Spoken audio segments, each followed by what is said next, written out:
السلام عليكم ورحمة الله وبركاته. إن الحمد لله نحمده ونستعينه ونستغفره ونؤمن به ونتوكل عليه ونعوذ بالله من شرور أنفسنا ومن سيئات أعمالنا من يهده الله فلا مضل له ومن يضلل فلا هادي له واشهد ان لا اله الا الله واشهد ان محمدا عبده ورسوله اما بعد. அளவற்ற அருளாளனும் நிகரில்லா பேரன்புடையவனுமாகிய அல்லாஹ்வின் திருப்பெயரை போற்றி புகழ்ந்து ஆரம்பிக்கிறேன். அல்லாஹ்வினுடைய அருளும் கிருபையும் நபிகள் நாயகம் ஸல்லல்லாஹு அலைஹி வஸல்லம் அவர்கள் மீதும் அவர்களின் குடும்பத்தார்கள் சஹாபாக்கள் ஏனைய இந்த சபையிலே பங்கெடுத்திருக்கிற என் மீதும் உங்கள் மீதும் என்னுடைய உங்களுடைய தாய் தந்தை என்னுடைய உங்களுடைய குடும்பத்தினர் அனைவர் மீதும் அல்லாஹுடைய கருணையும் மன்னிப்பும் நிலவட்டுமாக. நமது குடும்பத்தில் நண்பர்களில் வாழ்ந்து மண்ணறையில் இருப்பவர்கள் மீதும் அல்லாஹுடைய மன்னிப்பும் அருளும் நிலவட்டுமாக.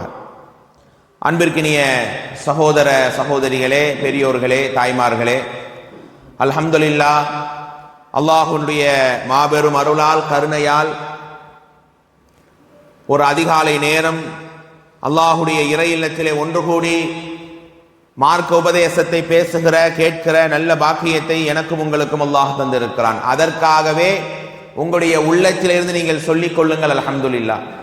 எத்தனையோ மக்கள் நோய் நொடிகளோடையும் சிரமங்களோடையும் கஷ்டங்களோடையும் இருக்கிற இந்த நேரம் ஆரோக்கியமாக அல்லாஹுடைய அருளை வேண்டுவதற்காக அவனை நெருங்கி அவனுடைய ரஹ்மத்தை முழுமையாக பெறணுங்கிற ஒரு ஆசையிலே அல்லாஹ் நம் அனைவரையும் இங்கே ஒன்று கூட்டி இருக்கிறானே. இந்த உலகத்திலே இந்த நேரத்திலே நம்மை அல்லாஹ் முழுமையான அவன் கருணையை கொண்டு நம்மை அரவணைத்துக் கொண்டு இருக்கிறான்.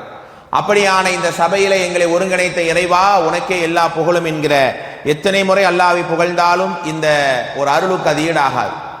காரணம் என்னவென்றால், நாம் எவ்வளவுதான் நிஅமத்துகளை அல்லாஹ்விடத்தில் பெற்றிருந்தாலும் அதற்கு நாம் திருப்பி நன்றி செலுத்தவே முடியாது.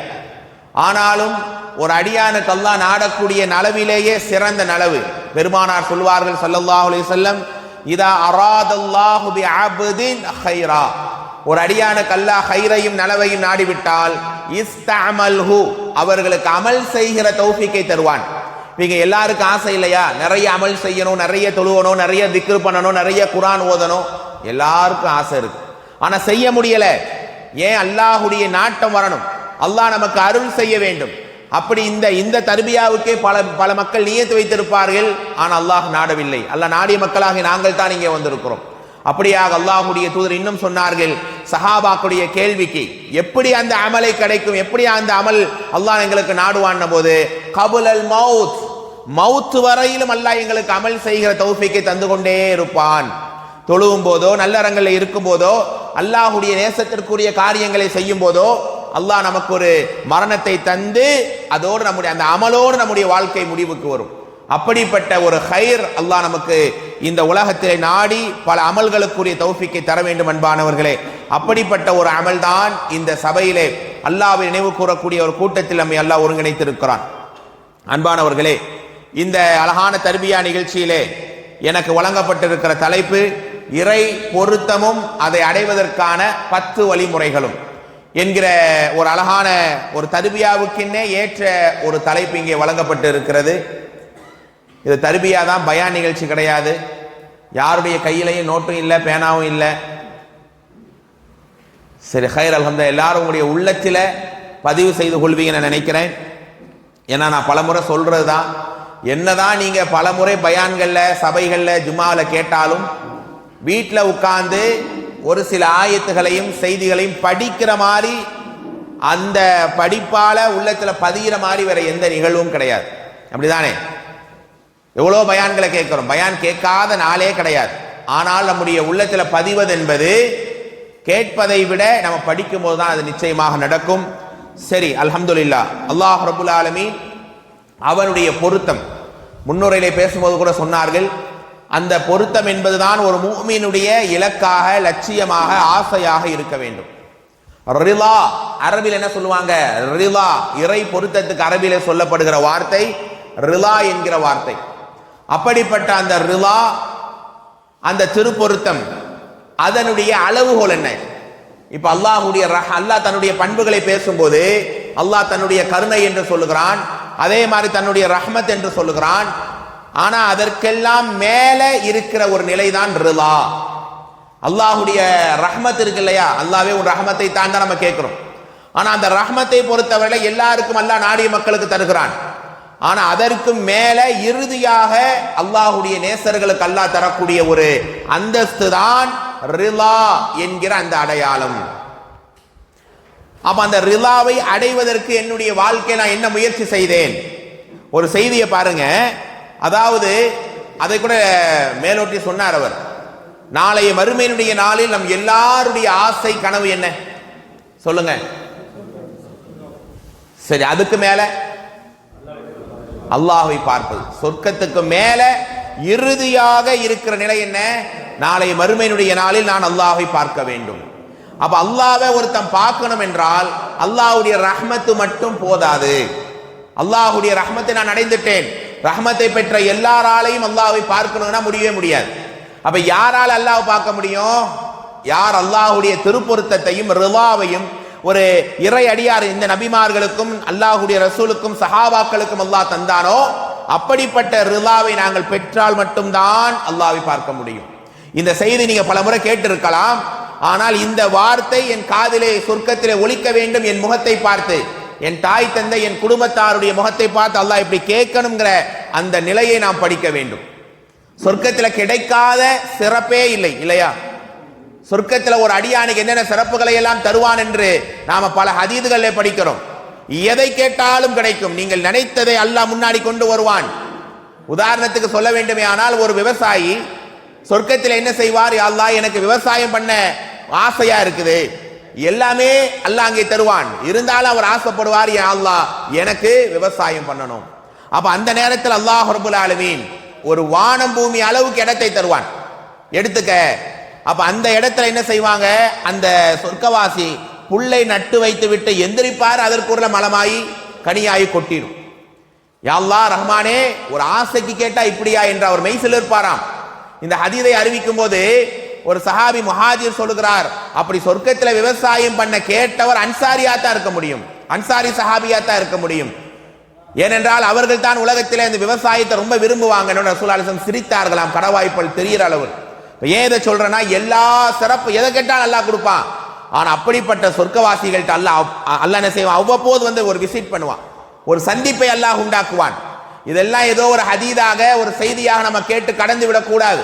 அந்த ஒரு சூழல், அந்த ஒரு இடம், அந்த ஒரு தரஜா, யா அல்லாஹ் எனக்கும் என் தாய் தந்தைக்கும் எனக்கும் என் மனைவி மக்களுக்கு நீ தந்துவிட வேண்டும் என்பதை நாம் பிரார்த்திக்கணும்.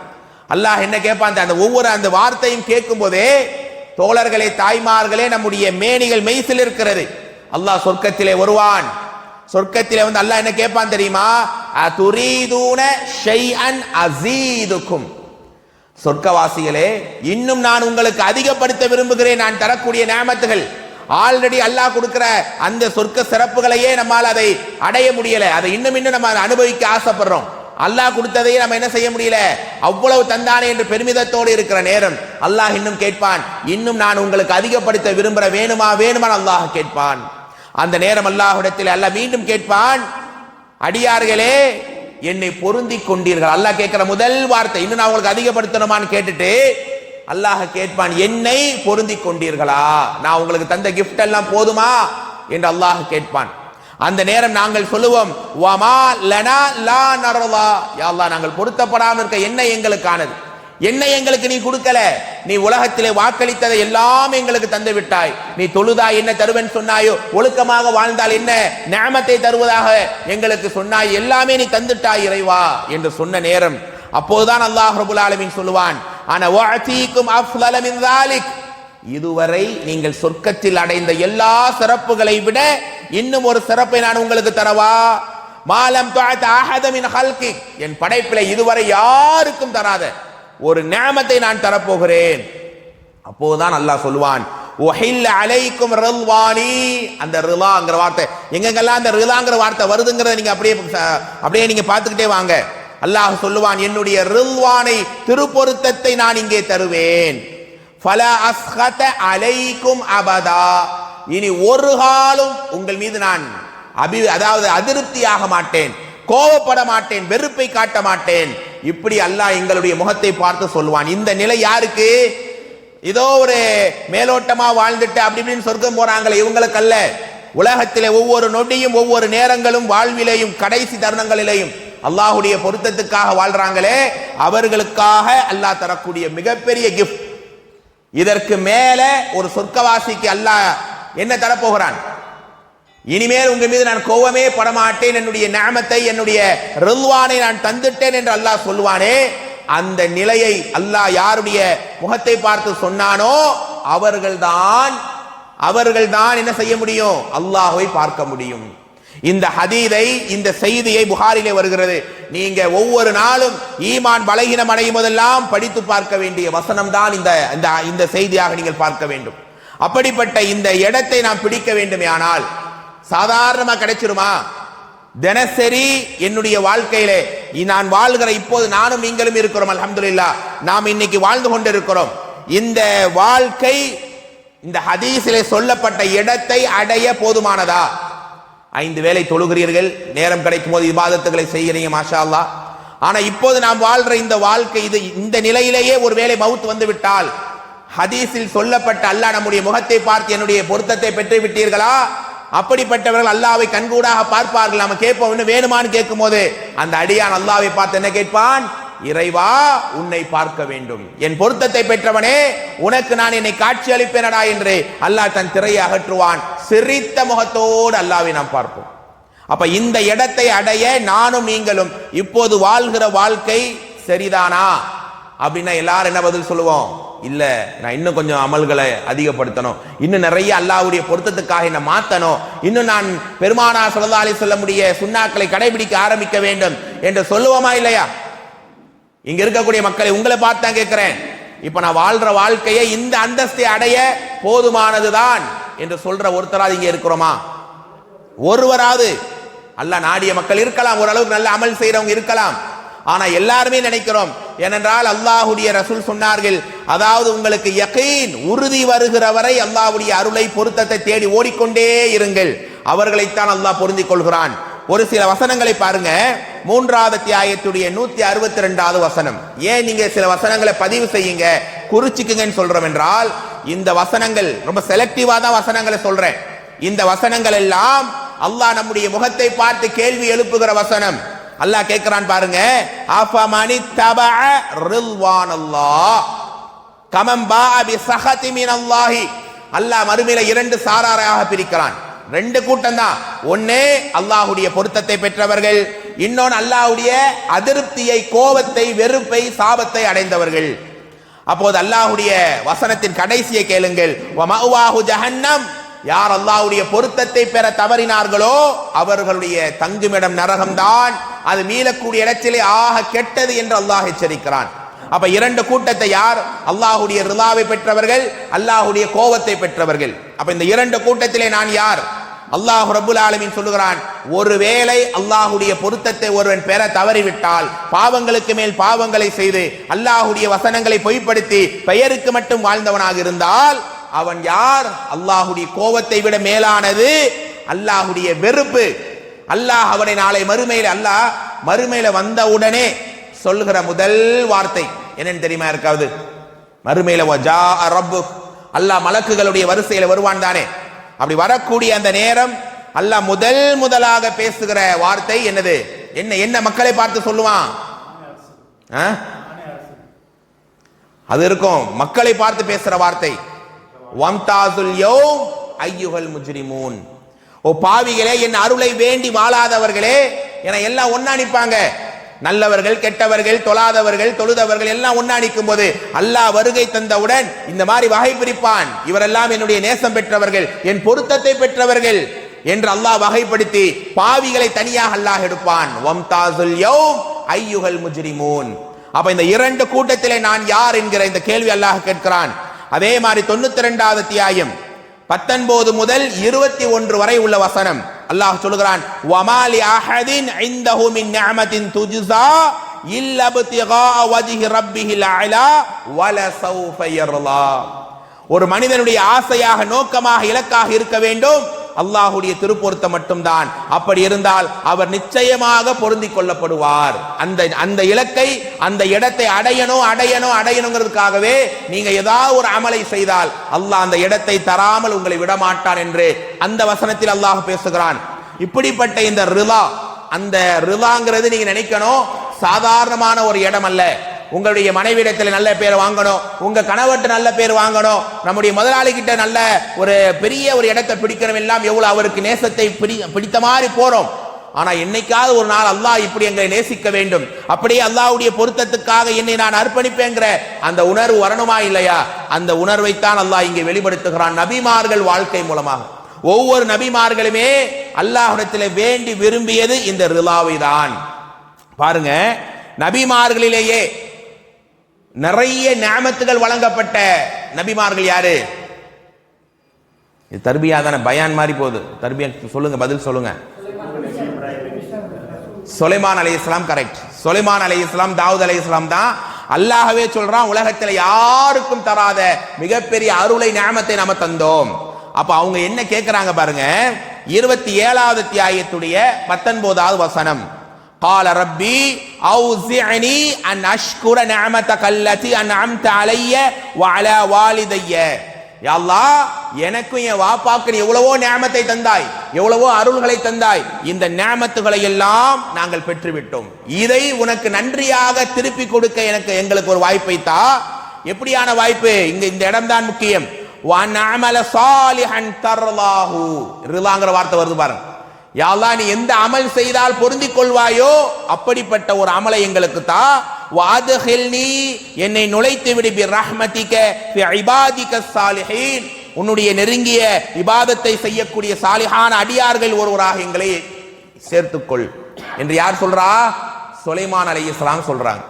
அப்போ ஒரு நபி அல்லாஹ்ட்ட வேண்டறது என்னது? இவ்வளவு நியாமத்தை தந்தாய், அந்த நேரத்தில் யா அல்லாஹ், உன்னை நீ பொருந்திக்கிற அளவுக்கு எங்களை உன்னை நெருங்கவை என்று நபிமார்கள் கேட்டிருக்கிறாங்களே. அப்ப நாங்க இந்த உலகத்தில் அல்லாஹ்வுடைய பொருத்தத்தை எந்த அளவுக்கு ஆசைப்படணும் யோசிச்சு பாருங்க. அதே மாதிரி மூசா அலைஹிஸ்ஸலாம் அவர்கள் அல்லாஹ்வுடைய ஒவ்வொரு நியாமத்தையும் தேடி ஓடுறாங்க. அந்த நேரம் அவங்க சொல்ற ஒரு பதிலை அல்லாஹ் குர்ஆன்ல பேசுறான். 20வது அத்தியாயத்துடைய 84வது வசனம். 20ல 84. ஒரு சில கேள்விகள் கடைசியில கேட்போம் இன்ஷா அல்லாஹ். கேட்கிறவங்களுக்கு சில புத்தகம் அன்பளிப்பா வழங்கப்படும் சொல்லி இருக்கிறாங்க, அது நல்லா கவனிங்க இன்ஷா அல்லாஹ். அப்ப மூசா நபி சொன்னாங்க, வஅஜில்து இலைக ரப்பி லிதர்லா. அவங்க சொல்ற வார்த்தை, இந்த இடத்தை பாருங்க, இறைவா உன்னிடத்தில் நான் விரைந்து வருகிறேன். ஏன் தெரியுமா? லிதர்லா, நீ என்னை பொருந்திக் கொள்ள வேண்டும். அல்லாஹ் என்னை பொருந்திக்கணுங்கிற பேசுறமே கேட்க ஈஸியா இருக்குது. ஆனா இதை சாதாரணமாக அல்லாஹ் ஒரு மனுஷனுக்கு கொடுத்துட மாட்டான். அல்லாஹ் ரப்புல் ஆலமீன் ஒவ்வொரு நேரத்திலேயும் ஒவ்வொரு இடத்திலேயும் அந்த பொருத்தத்தை அடைவதற்கு பல கஷ்டங்களை, பல வேதனைகள் அல்லாஹ் அங்கே தந்தான். எல்லா நிலையிலேயும் அல்லாஹ்வுடைய பொருத்தத்தை தேடி நான் வருகிறேன், விரைகிறேன் என்று மூசா நபி சொல்றாங்க. 2 நபியுடைய செய்தியைத்தான் நான் சொன்னேன். எல்லா நபிமார்களுமே இந்த நிலையைத்தான். இப்ராஹிம் அலைஹிஸ்ஸலாம், அய்யூப் அலைஹிஸ்ஸலாம் வாழ்க்கையுடைய ஒவ்வொரு கட்டத்திலையும் அவங்க விரும்பினது என்ன? உன்னுடைய திருப்பொருத்தம் தான். அப்ப என்னுடைய வாழ்க்கையில அல்லாஹ்வுடைய பொருத்தத்தை பெற நான் என்ன முயற்சித்தேன் என்று யோசித்து பாருங்கள். சில சஹாபாக்களுடைய வரலாறை நாம் தொடர்ச்சியாக படிக்கலாம். உதாரணத்துக்கு ரசூலுல்லாஹி அலைஹி வஸல்லம் உடைய வாழ்விலே ஒரு செய்தி. அதான் இந்த ரிலாங்கிற அந்த விஷயத்தை எந்த இடத்திலெல்லாம் அல்லாஹ்வை நினைத்து அவங்க வேண்டி ஏங்கி இருக்கிறாங்க. கடுமையான கஷ்டத்திலே தானே அல்லாஹ்வை நாம் பொருந்திக் கொள்ள வேண்டும், அல்லாஹ் நம்மை பொருந்திக் கொள்ள வேண்டும். அப்படி பெருமானாருடைய லைஃபிலேயே பல பக்கங்கள், கஷ்டங்களும் வலிகளும் வேதனைகளும் நிரம்பிய ஒரு இடம் உண்டு. அதிலே பாருங்க, பெருமானாருடைய மகன் இப்ராஹிம் என்கிற ஒரு குழந்தை பிறந்தது, ஆண் குழந்தை பிறந்தது. அந்த இப்ராஹிம்ங்கிற குழந்தை சிறு வயதிலேயே மரணத்துடைய ஆழத்திலே, சக்கராத்திலே இருக்கிறது. யாராவது பெத்த பிள்ளைய கையிலே வாங்கி மடியில வைத்திருக்கும் போது அது உயிருக்கு ஊசலாடுகிற அந்த காட்சியை ஒரு தந்தையால தாங்கிக் கொள்ள முடியுமா? நெருக்கமான உறவுகளை, மனைவியை, பிள்ளைகளை, உறவுகளை இழக்கிற நேரம் இடையே விழுந்ததை போல மனுஷன் கதறான், அழுகிறான், ஓடுறான். அப்படியான அந்த நேரத்தில் பெத்த பிள்ளையை கையில வாங்கி இருக்கிறாங்க. அந்த நேரம் பெருமானார் மாலையாக, தாரத்தாரையாக அழுகிறார்கள். அந்த நேரம் அப்துர் ரஹ்மான் பின் அவுஃப் ரலியல்லாஹு கேட்கிறாங்க, அல்லாஹ்வுடைய தூதரே நீங்களும் அழுகிறீர்களா, உங்களுக்கும் கண்ணீரா என்று கேட்கிற நேரம் பெருமானார் சொன்ன இந்த வார்த்தை தான் இங்கே முக்கியம். ததுமாவுல் ஐன், என் கண்களில் கண்ணீர் வடிகிறது. வயஹ்ஸனுல் கல்பு, என் உள்ளம் வேதனையால் கடுமையாக வாடுகிறது.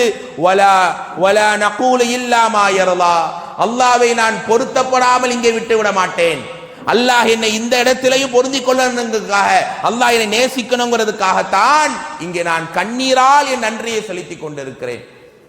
அப்போ கடுமையான ஒரு சோதனையிலே கூட அந்த இடத்தில் நான் சபரோடு இருந்து அல்லாஹ்வுடைய பொருத்தத்தை பெறுவேன் வாழ்றாங்களே, இதுதான் ஒரு முஃமினுடைய அடையாளமாக அடிப்படையாக இருக்க வேண்டும். அன்பானவர்களே, நம்ம எவ்வளவோ பயான்கள் ஹதீஸ்களை கேட்கிறோம். ஆனா ஏதாவது ஒரு நேரம் அல்லாஹ் என்று சொல்லும் போதே நம்முடைய உள்ளத்திலே ஒரு மெய் சிலிர்ப்பும், அந்த ரப்புல் ஆலமீன் என்னை, அந்த ரப்போடு நமக்குள்ள தொடர்பை அல்லாஹ் நாடிய மக்களை தவிர குறைவாகத்தானே இருக்கு. அல்லாஹ்னு பேசுறோம், அல்லாஹ்னு தொழுகிறோம், ஆனா அந்த ரப்பை நாம் எப்படி நெருங்கி ஓடி வருகிறோம். அல்லாஹ் ரப்புல் ஆலமீன் ஒரு அடியானை நேசிச்சிட்டாலே பார்க்கிற பார்வையாக, பிடிக்கிற கரமாக, நடக்கிற காலாக மாறும். நேசிச்சாலே, அப்ப எனக்கு உங்களுக்கு அல்லாஹ் ரிலாவை தந்துட்டால், அதற்கு தகுதியாக நான் வாழ்ந்து விட்டால் என்னுடைய உங்களுடைய தரஜா என்ன, என்னுடைய உங்களுடைய ரஹ்மானிடத்தில் இருக்கக்கூடிய பேர் அருள் என்ன என்பதை யோசித்து பாருங்கள். அந்த அருளை அடைவதற்காக, அந்த ரிலாவை பெறுவதற்காக ஒவ்வொரு நேரம் சஹாபாக்களாக தியாகம் செய்தார்கள். அதிலே ஒரு சஹாபி ஒரு சின்ன வாய்ப்பை கூட இழக்கவில்லை. அல்லாஹ் நமக்கெல்லாம் அருள் செய்திருக்கிறான், நம்ம வாய்ப்புகளை சில நேரம் பயன்படுத்துறோம், நன்மைகளுக்குரிய வாய்ப்பை. ஆனா சஹாபாக்களை பொறுத்தவரை அவங்க லைஃப்ல ஒரு சின்னதா சான்ஸ் கிடைச்சாலும் அதை நன்மையா மாற்றி அல்லாஹ்ட்ட அவன் ரிலாவை பெறணும் என்று டெய்லி ஒவ்வொரு நொடியும் காலை மாலை அந்த ரிலாவை அடையணும். அல்லாஹ் என் முகத்தை பார்த்து என்னை பொருந்துகிட்டியாடா என்று கேட்கணுங்கிறதுக்காகவே வாழ்க்கையை நகர்த்தினார்கள். அப்படி ஒரு சஹாபியுடைய வாழ்க்கை வரலாறு கேளுங்கள். அபு தஹ்தா ரலியல்லாஹு அன்ஹு, இந்த சஹாபி பேரை கேள்விப்பட்டிருக்கீங்களா? இவருடைய வாழ்க்கை ஒரு முழு தொடராக, முழு பாடமாக நீங்கள் படிக்கும் போது, படிச்சு முடிக்கும் போது ஒரு மனிதரால அல்லாஹ்வை நெருங்கி இப்படி வாழ முடியுமா அப்படிங்கிற அந்த ஒரு கேள்வி, அந்த ஒரு இடம் உங்களுக்கு வரும். ஏனென்றால் பல சஹாபாக்கள் வாழ்வை படித்திருக்கலாம். அபு தஹ்தா ரலியல்லாஹ், ஒரு மனிதன் அல்லாஹ்வுடைய பொருத்தத்தை பெற இப்படியும் யோசிப்பார்களா, இப்படியும் நடப்பார்களா என்கிற அந்த நிலைதான் சகோதர சகோதரிகளே. பாருங்க, இவருடைய வாழ்க்கையில ஒரு வரலாறு. ஒரு நாள் பெருமானார் பள்ளியிலே அமர்ந்து இருக்கிறாங்க. அப்படி அமர்ந்து இருக்கிற அந்த நேரம் ஸல்லல்லாஹு அலைஹி வஸல்லம் கிட்ட ஒரு சஹாபி வருகிறார். ஒரு சஹாபி வந்து சொல்றாரு, அல்லாஹ்வுடைய தூதரே, நான் என் வீட்டு அருகாமையில் என்னுடைய அண்டை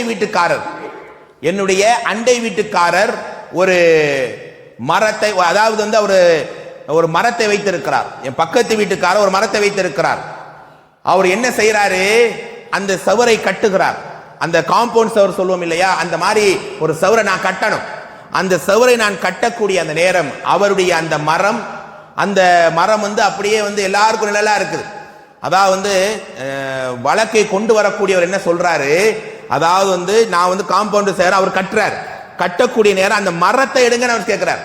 வந்தவர் என்ன சொல்றாரு, மரத்தை என் இடத்துல இருக்குது, அவர் இடம் சம்பந்தமா இருக்குது, அந்த மரத்தை அவர் வெட்டணும்னு கேட்கிறாரு.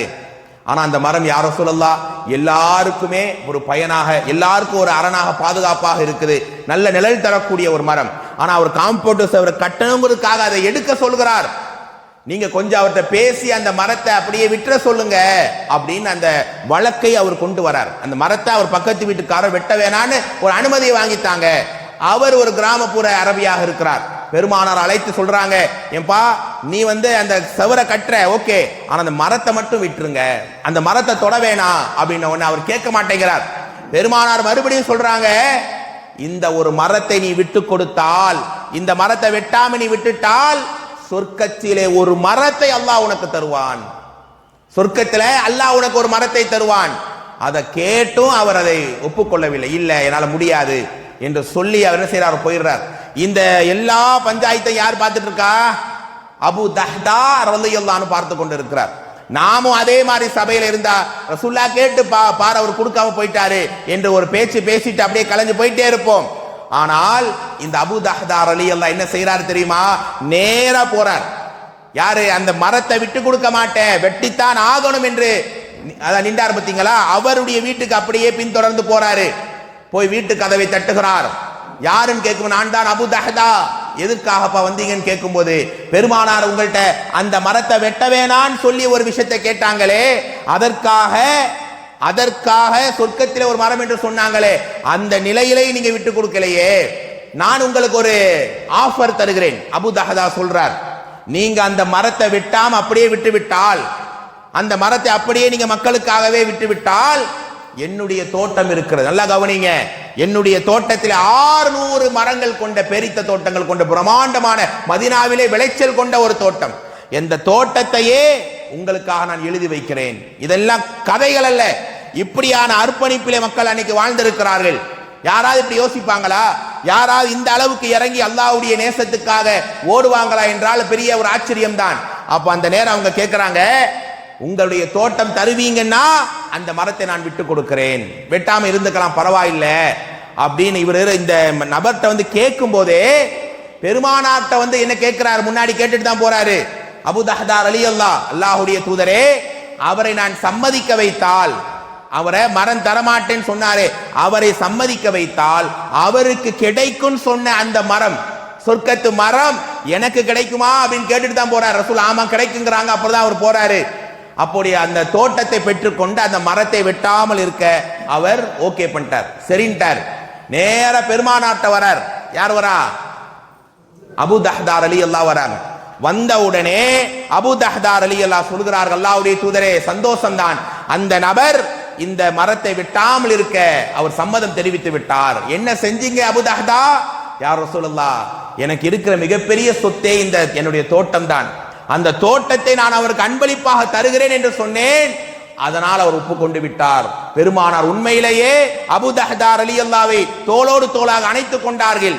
அந்த நேரத்திலே சொன்னார்கள், அபூ தஹ்தா, ஒரு சஹாபிக்கு இதுதானே சந்தோஷம்.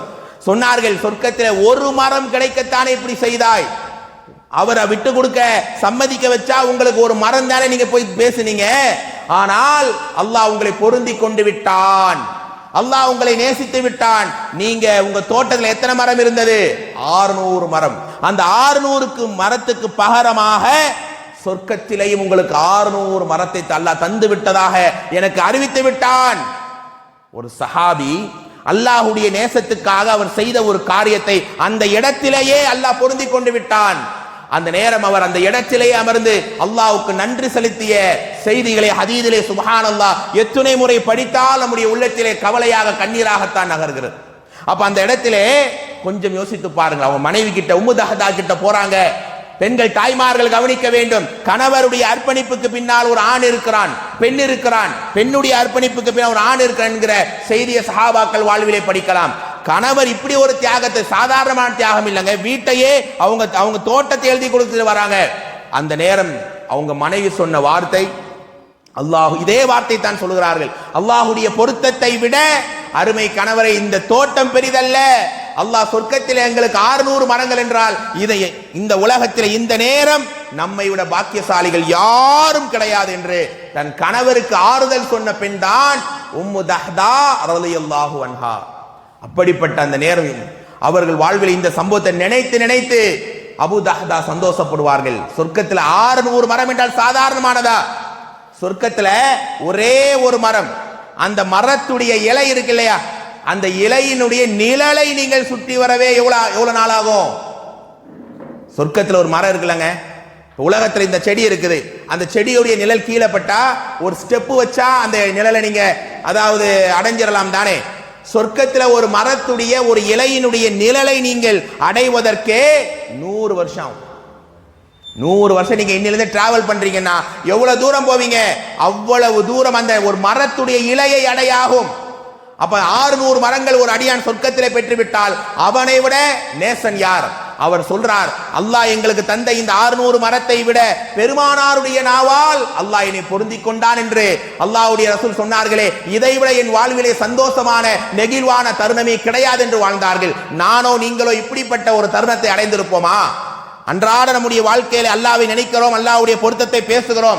ஆனால் சின்ன சின்ன வாய்ப்புகள் கிடைத்தாலும் அதை பயன்படுத்தி அல்லாஹ்வுடைய ரிலாவை இந்த மண்ணிலேயே பெற்றார்களே, நானும் நீங்களும் அதை பெற தவறிவிட்டால், அதிலே அலட்சியமாக வாழ்ந்தால் நாளை மறுமையிலே அல்லாஹ்வை பார்க்க முடியாது. ரிலாவை பெறாதவன் அல்லாஹ்வை பார்க்க முடியாது.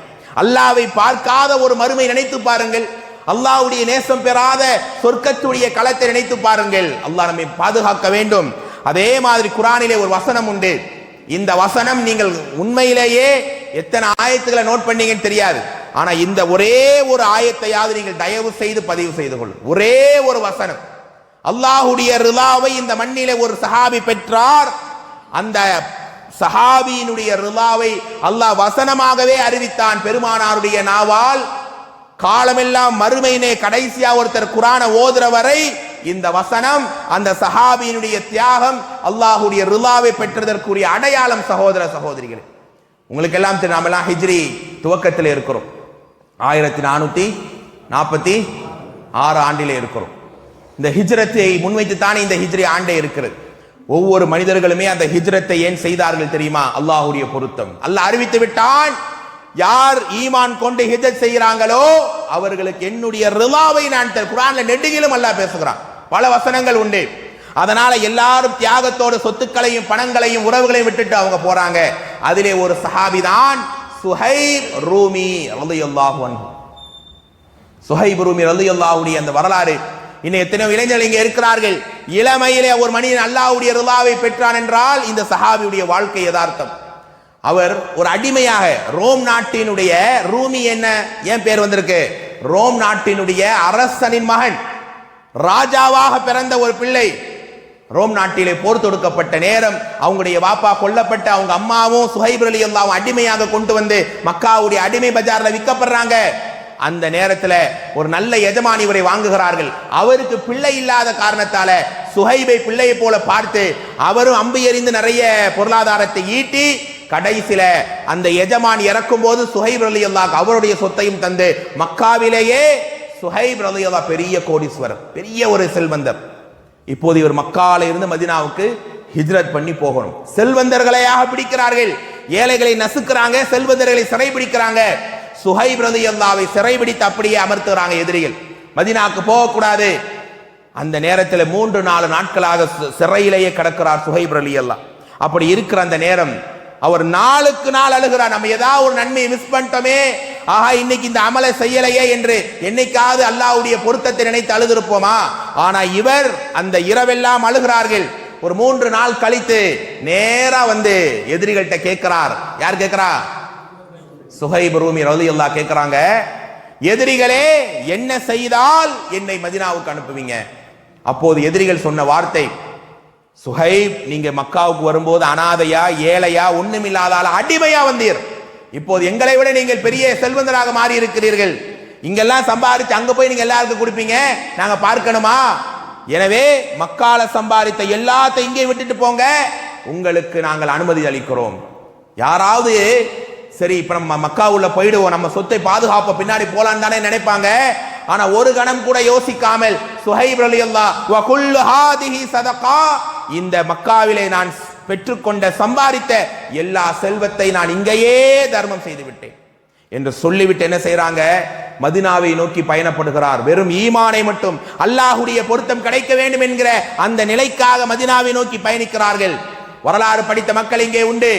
பெருமானார் எப்ப மதீனாவுக்கு வருவாங்க என்று எல்லாரும் எதிர்பார்த்த நேரம் ரசூலுல்லாஹி அலைஹி வஸல்லம் மதீனாவுக்கு வந்த பிறகு மதீனாவுடைய எல்லையில வந்து ரசூலுல்லாஹி அலைஹி வஸல்லம் அடிக்கடி எதிர்பார்த்து ஒரு சஹாபியை வரவேற்க நிற்பார்கள். அந்த சஹாபி தான் இந்த சுஹைப் ரலியல்லாஹு. சுஹைப் ரலியல்லாஹு எப்போது வருவார் என்று எதிர்பார்த்து ரசூலுல்லாஹி நிற்கிறாங்க. ஒரு நாள் அவர் புழுதி பறக்க வருகிறார். அவர் முகத்தை பார்த்தவுடனே பெருமானார் அழுது விடுகிறார்கள். ஓடி போய் ரபிஹல் பைகு யா சுஹைப், சுஹைபே லாபகரமான வியாபாரம் செய்து விட்டீர். அவருக்கு ஒன்றும் புரியவில்லை. ரசூலுல்லாஹி அலைஹி வஸல்லம் என்ன நம்மள என்ன சொல்றாங்கன்னு தெரியல. ஆனா இவர் மக்கால தர்மம் செய்துட்டு வந்தாரே, அல்லாஹ்வுடைய நேசத்தை விட இந்த உலகம் சொத்து பணம் பெரிதல்ல என்று நினைத்து வந்தாரே, அந்த நிலையை அல்லாஹ் நபிக்கு வகையாக அறிவித்து விட்டான். அந்த என்னுடைய நேசர் வருகிறார், நான் பொருந்திக் கொண்ட என்னுடைய சஹாபி வருகிறார், அவரை வரவேற்க நபியை நீங்க நில்லுங்க என்று அல்லாஹ்வுடைய கட்டளை அங்கே நிற்கிறார்கள். அப்போது சொன்னார்கள், மக்காவிலே இருந்து மதீனா வருவதற்காக சுஹைபே உங்கள் செல்வத்தை எல்லாம் விட்டுட்டு இங்கே வந்தீர்களே, அல்லாஹ் உங்களை பொருந்திக் கொண்டான் என்கிற வசனத்தை அல்லாஹ் உங்களுக்காக இறக்கி விட்டான். எனக்காக உங்களுக்காக யாராவது கூப்பிட்டு ஜி மாஷா அல்லாஹ் நல்ல நீங்க உங்களுடைய இபாதத்தை பார்க்கிறோம், அல்ஹம்துலில்லாஹ் அல்லாஹ் உங்களை பொருந்திக்குவானாலே எவ்வளவு சந்தோஷப்படுகிறோம். ஆஹா என்னை அல்லாஹ் இவ்வளவு இவ்வளவு அடையாளப்படுத்தி வாழ வைத்திருக்கிறானே என்று. ஆனால் அரிசில இருக்கிற அல்லாஹ், அடியார்களை பராமரிக்கிற அல்லாஹ், ஒரு மனுஷனுடைய இந்த அரவணைப்பு, எனக்காக அவன் தியாகம் செய்தான், எனக்காக சின்ன சின்ன தியாகம் அல்ல, தன் வாழ்க்கையில கஷ்டப்பட்டு சம்பாதித்த சொத்துக்களை எல்லாம் மதீனா வந்தால் அல்லாஹ் என்னுடைய ரிலாவை நான் தருவேங்கிறதுக்காக விட்டுட்டு வந்தானே, அவனை நான் பொருந்திக் கொண்டேன். இந்த ஒரே ஒரு ஆயத்தையாவது நான் தயவு செய்து சொல்லுகிறேன், நீங்க வீட்டுக்கு போய் படிங்க. உங்க ஈமானை அல்லாஹ் அழகுபடுத்த நினைச்சால் இந்த ஆயத்தை படியுங்கள். ஈஸியா மைண்ட்ல வைக்கிற வசனம் தான் 207வது வசனம், 2வது அத்தியாயம் 207வது வசனம். மினன் நாஸ், மக்களில் சிலர்கள் இருக்கிறார்கள், மை யஷ்ரி நஃப்ஸஹு பிதிகா அமரலாத்தில்லாஹ், அல்லாஹ்வுடைய திருப்திக்காக தங்களையே விட்டு விடுவார்கள். அப்படிப்பட்ட இந்த வசனம் இறங்கிய பிறகு அல்லாஹ்வுடைய திருப்திக்காக தன்னுடைய நஃப்ஸை தன்னையே ஒப்படைப்பார்கள். வல்லாஹு ரഊஃபும் பில் இபாத், அப்படிப்பட்ட அந்த அடியாரை அல்லாஹ் நேசித்து விட்டான். சுஹைப் கேட்கிறார், அல்லாஹ்வுடைய தூதரை, என்னுடைய விஷயத்தில் இறக்கப்பட்ட வசனமா?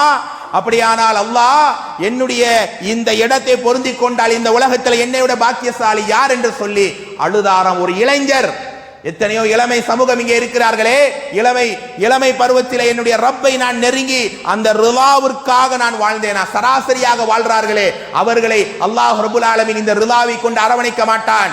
காலமெல்லாம் இரவெல்லாம் பகலெல்லாம் ஈஸியா பேசிட்டு கலைகிறோம், எல்லா நேரத்திலையும் அந்த ரிலாவை வேண்டுகிறார்களே, அவர்களுக்கு தான் இந்த பாக்கியம் கிடைக்கும். அன்பானவர்களே, அப்படிப்பட்ட இந்த நபிமார்கள், அல்லாஹ்வுடைய தூதர், சஹாபாக்கள் அந்த ரிலாவை இந்த மண்ணிலேயே பெற்றார்கள் என்கிற அந்த சுப செய்தியை காதிலே வாங்கினார்கள்.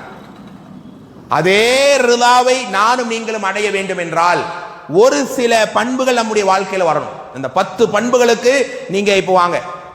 இந்த 10 பண்புகளும் குர்ஆனிலே ஹதீஸில் நமக்கு சொல்லப்பட்ட நிறைய இருக்குது.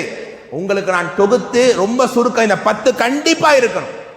மற்ற பண்புகளையாவது நீங்க எடுத்துக்கலாம், அதாவது ஒன்னை விட்டால ஒன்னு கிடைச்சிடும். ஆனா இந்த 10 ஒரு சேர கிடைத்தால் எதிலையாவது நீங்க விட்ட ரிலாவை, அல்லாஹ்வுடைய நெருக்கத்தை நாங்கள் அடைந்து விடலாம்.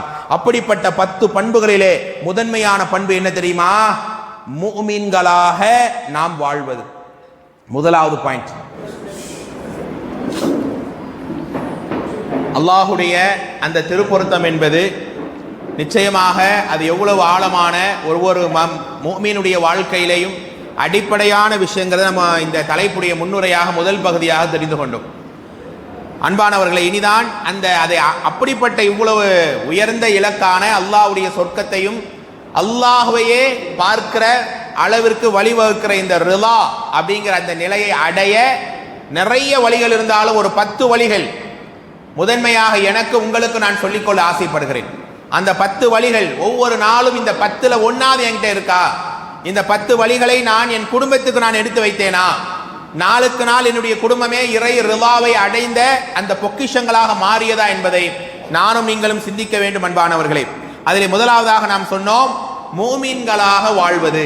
அல்லாஹ் குர்ஆனிலே சொல்லித் தருகிறான். அதற்கான ஆதாரமான வசனம் பாருங்க, 9வது அத்தியாயத்துடைய 72வது வசனம். மூமின்களாக வாழ்வது என்றால் என்ன? அல்லாஹ் வாக்களிக்கிறான், வஅதல்லாஹுல் முஃமினீன வல் முஃமினாத்தி ஜன்னாத். முஃமினான ஆண்களுக்கும் முஃமினான பெண்களுக்கும் அல்லாஹ் வாக்களிக்கிறான் பல சொர்க்கங்களை. எப்படியான சொர்க்கம்? யார் அதில் போவா? தஜ்ரி மின் தஹ்திஹல் அன்ஹார் ஹாலிதீன ஃபீஹா வ மசாகின தய்யிபத்தன் ஃபி ஜன்னாத்தி ஆதினின் வ ரில்வானு மினல்லாஹி அக்பர் ذلك هو الفوز العظيم. ரொம்ப அழகான வசனம். குர்ஆனுடைய எல்லா வசனங்களுமே மெய்சிலிர்ப்பானதுதான். ஆனால் இந்த வசனத்தை படிக்கும் போது அப்படியே நம்முடைய உள்ளமெல்லாம் சந்தோஷத்திலே அப்படியே மிதக்கிற மாதிரியான வசனம். 9ல் 72வது வசனம். அல்லாஹ் முஃமினான ஆண்களுக்கும் பெண்களுக்கும் வாக்களிக்கிறான் பல ஆறுகள் ஓடக்கூடிய தையுபா நறுமணமான தங்குமிடம் கொண்ட சொர்க்கத்தை. அந்த சொர்க்கத்தை இதெல்லாம் தருவன் சொல்லிட்டு மூமின்களுக்கு என்ன அல்லாஹ் வாக்களிக்கிறான்? வரில்வானும், இவ்வளவு சிறப்பான சொர்க்கத்தை விடவும் மேலானது என்ன? வரில்வானு மினல்லாஹ், அல்லாஹ்விடம் இருந்து கிடைக்கக்கூடிய அந்த ரில்வான், அந்த இறை பொருத்தம்.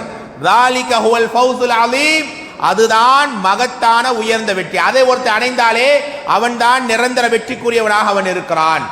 அப்ப இந்த முதலாவது வகை யாரு? முஃமின்களுக்கு தான் அல்லாஹ் இந்த வாக்கை தருகிறான். அப்ப இங்க இன்னொரு பாடத்தை நீங்கள் விளங்கிக் கொள்ள வேண்டும். அப்ப முஸ்லிம்கள் என்றால் யார், மூமின்கள் என்றால் யார், இந்த இரண்டையும் வகைப்படுத்தினால்தான் இந்த முதலாவது பாயிண்ட் நமக்கு சரியாக விளங்கும். அல்லாஹ் இங்கே முஸ்லிம் என்று பேசவில்லை, முஃமின்களுக்கு தான் இந்த வாய்ப்பு என்று அல்லாஹ் சொல்லுகிறான். ஆனா இன்னைக்கு பலர்கள் எடுத்துக்கொண்டால் வெறும் முஸ்லிம்களாகத்தான் இருக்கிறார்கள். அப்ப முஸ்லிம்களுக்கு அல்லாஹ்வுடைய ரிலா கிடைக்குமா கிடைக்காதா? கிடைக்காதா? முஸ்லிமின் முதல்ல முஸ்லிம்னா யாரு, முஃமின்னா யாரு, இதை கொஞ்சம் சொல்லுங்க. யாராவது இந்த பக்கம் சொல்லுங்க. எல்லாம் டீ எல்லாம் கொஞ்சம் ஃப்ரெஷ்ஷா இருக்கும்ல, இப்பதான் கேள்வி கேட்க முடியும். சரி, முஃமின்னா யாரு?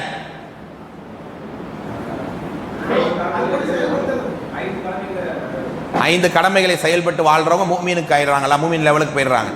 சரி, ஓரளவுக்கு சரிதான். வேற ஏதாவது கருத்து இருக்கா? அல்லாஹும் அல்லாஹ்வுடைய தூதரும் சொன்ன விஷயங்களை கட்டுப்பட்டு வாழ்வது ஈமான்ங்கிற தரத்தை கொடுக்கும் அப்படிங்கிறாங்க. வேற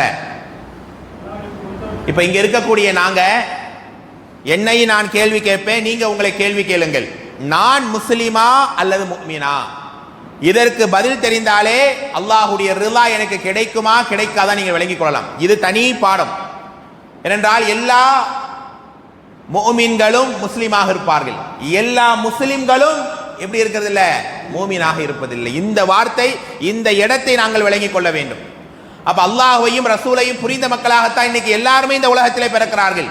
உதாரணத்துக்கு அல்லாஹ் ரப்பல் ஆலமீன் சொல்லும்போது குர்ஆனுடைய 7வது அத்தியாயத்துடைய 172வது வசனம், 7வது அத்தியாயத்துடைய 172, அதில் அல்லாஹ் சொல்லும்போது ஆதம் நபியை படைத்து அவங்க எல்லா சந்ததிகள் நம்மை வரையும் அல்லாஹ் படைத்தான், எல்லாரையும் அல்லாஹ் படைத்தான். அல்லாஹ் என்ன கேட்டான், அலஸ்து பி ரப்பிக்கும், அல்லாஹ் கேட்ட பதில் நான் உங்கள் கடவுளா இல்லையா, நான் உங்கள் இரட்சகனா இல்லையா, இதைத்தான் அல்லாஹ் கேட்டான். அப்ப நம்ம எல்லாரும் சொன்னோம், இறைவா நீதான் எங்களுடைய இரட்சகன். அப்ப அல்லாஹ்வையும் இந்த மார்க்கத்தையும் ஓரளவுக்கு ஏற்றுத்தான் இந்த மண்ணில எல்லாரும் பிறந்திருக்கிறார்கள். அப்ப எல்லாரும் அல்லாஹ்வுடைய பார்வையிலே முஸ்லிம்களாத்தானே இருக்கிறார்கள். ஆனா அல்லாஹ் இங்கே தன்னுடைய ரிலாவை யாருக்காக வாக்களிக்கிறான், முஃமின்களுக்கு தான்.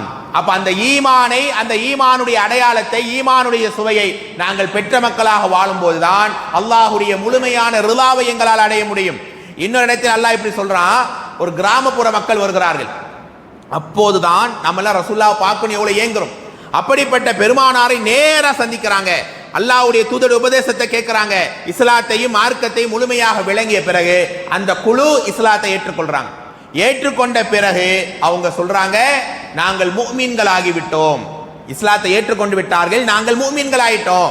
அல்லாஹ் குர்ஆன் அதை பத்தி பேசும்போது 49வது அத்தியாயம் 13வது வசனம், காலத்தில் அராபு ஆமன்னா, அந்த கிராமப்புற மக்கள் தங்கள் முஃமின்ங்கறாங்க. இது சாதாரணமான வார்த்தை அல்ல.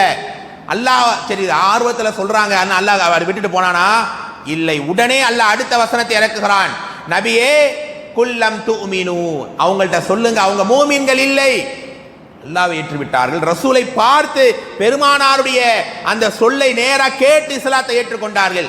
ஆனா அவர்களை அல்லாஹ் எப்படி ஏத்துக்கல, முஃமின்கள் என்று அல்லாஹ் ஏற்கவில்லை. வலம்மா யதுகுல் ஈமான ஃபீ குலூபிஹிம், அவர்களுடைய உள்ளத்திலே ஈமான் நுழையவில்லை. என்னங்க, அல்லாஹ்வை ஏத்துக்கிட்டாங்க, ரசூலை ஏற்றுக்கொண்டார்கள், மார்க்கத்தை எல்லா வகையிலையும் ரசூலுல்லாஹ்ட்ட படித்துக் கொண்டார்கள் ஓரளவுக்கு, ஆனாலும் அல்லாஹ் அவங்களை மூமினா ஏற்கவில்லை. ஆனா அல்லாஹ் இந்த ஆயத்திலே சொல்லும்போது மூமின்களுக்கு தான் என்னுடைய ரிலா, சொர்க்கம் கிடைக்குங்கிறான். சொர்க்கத்தை அல்லாஹ் இவ்வளவு வெரைட்டியா சொல்லிட்டு, இந்த சொர்க்கத்தை விடவும் மேலானது வரில்வானு மினல்லாஹி அக்பர், இந்த வார்த்தையை மட்டும் நீங்கள் கொஞ்சம் படிச்சு பாருங்க. அல்லாஹ்ட்ட இருந்து கிடைக்கக்கூடிய அந்த பொருத்தம் தான் அக்பர், மிக மிக பெரியது, அதுதான் மகத்தான வெற்றியும். அப்படிப்பட்ட மூமின்களாக நாங்க எப்படி மாறப்போகிறோம்? அந்த கிராமப்புற மக்களை அல்லாஹ் மூமின்களாக ஏற்கவில்லை, உள்ளத்தில் ஈமான் நுழையலங்கிறான். அப்ப உண்மையான மூமின்கள் யார்? அல்லாஹ்வையும் ரசூலையும் நீங்க சொன்ன மாதிரி 5 கடமைகள் 6 நம்பிக்கைகளை ஏற்று வந்தவர்கள் முஸ்லிம். ஆனா மூமின்கள் யார்? குர்ஆனிலே ஒரு அத்தியாயம் உண்டு, 23வது அத்தியாயம். யாராவது அந்த அத்தியாயத்துடைய ஆரம்ப வசனங்களை படிச்சிருக்கீங்களா? சூரா அல் முஃமினூன், அந்த அத்தியாயத்துடைய பேரே அல் முஃமினூன். யாராவது ஆரம்ப ஒரு 15 வசனங்களை நான் படி, அந்த மூமின்கள் யார் நல்லா லிஸ்ட் அவுட் பண்றான், யாரெல்லாம் அந்த ஈமானுடைய நிலையை அடைந்த மக்கள் என்று அல்லாஹ் கேட்கிறான். யாரா படிச்சிருக்கீங்களா? சூரா அல் முஃமினூன் 23வது அத்தியாயம். அந்த சூராவுடைய பேரே முஃமினூன் அப்படின்னு தான். கத் அஃப்லஹல் முஃமினூன். மூமி அல்லாஹ் ஆரம்பிக்கும் போதே மூமின்கள் வெற்றி அடைந்து விட்டார்கள். தொழுகையிலே பேணுதலோடு இருப்பாங்க, நாவடக்கத்தோடு இருப்பாங்க, கற்பொழுக்கத்தோடு இருப்பார்கள், அமானிதங்களை பேணுவாங்க என்று அல்லாஹ் அப்படியே மூமின்களுக்குரிய அடையாளங்களை சொல்லிக் கொண்டே போகிறான். அப்ப இதெல்லாம் எங்க வாழ்க்கையில இருந்தால், இந்த பண்புகளில் அல்லாஹ்வை நாங்கள் நெருங்கி வந்தால் நாங்கள் முஃமின்கள். அந்த ஈமானை எதற்காக விட்டு கொடுக்காத மக்களாக நாம் வாழும்போது அல்லாஹ் நிச்சயமாக என்ன செய்வான்? சிறந்த உயர்ந்த இடத்தை நமக்கு அல்லாஹ் தருவான், கண்ணியத்தையும் அல்லாஹ் தருவான். இந்த ஈமானால தான் அந்த ரிலாவுடைய அடையாளமாக இந்த மண்ணில் அதனுடைய எடுத்துக்காட்டாக உங்களை அல்லாஹ் கண்ணியப்படுத்தாமல் விடவே மாட்டான். ஒரு நேரம் குறைஷிகள் வருகிறார்கள் தானே, அல்லாஹுடைய தூதரே, அதாவது முஹம்மதே, உங்களுடைய எல்லா கோரிக்கை நாங்கள் ஏற்கிறோம். குறைஷிகள் இஸ்லாத்தை ஏற்க ரெடி. ஆனா ஒரே ஒரு கண்டிஷன் என்ன? இந்த பிலால், அம்மார், சுஹைப், இந்த ஏழைகள், ஒன்றுமில்லாதவர்கள். சுஹைப் ரலியல்லாஹு ஆரம்பத்தில் ஏழையா இருந்தவர் தானே, அவரையும் இணைத்துக் கொண்டார்கள். அந்த நேரம் அவங்க சொல்றாங்க, இவங்கெல்லாம் எங்க சபைக்கு வரவே கூடாது. பெருமானார் ஒரு நேரம் யோசிச்சாங்க தானே, இந்த இந்த விஷயத்தை நம்ம கொஞ்சம் யோசிப்போமே, கொஞ்சம் அவங்க சொல்றதை கேட்கலாம் தானே அப்படின்னு. ஆனா அல்லாஹுடைய வசனம் உடனே இறங்குது. 6வது அத்தியாயம் அன்ஆம் 6வது அத்தியாயத்துடைய 52வது வசனம், வலா தத்ருதில்லதீன யதுஊன ரப்பஹும் பில் கதாதி வல் அஷி. காலை மாலை என்னையே வணங்குறார்களே இந்த மக்களையா நபியை நீங்க விரட்ட நினைக்கிறீங்க? என் திருமுகத்தை, என் திருப்பொருத்தத்தை வேண்டி வாழ்றார்களே, இவங்களை விரட்டாதீங்க, நீங்களும் தவறிழைத்தவராக ஆயிடுவீங்க. நபி அல்லாஹ் நேரடியாக கண்டிக்கிறான்.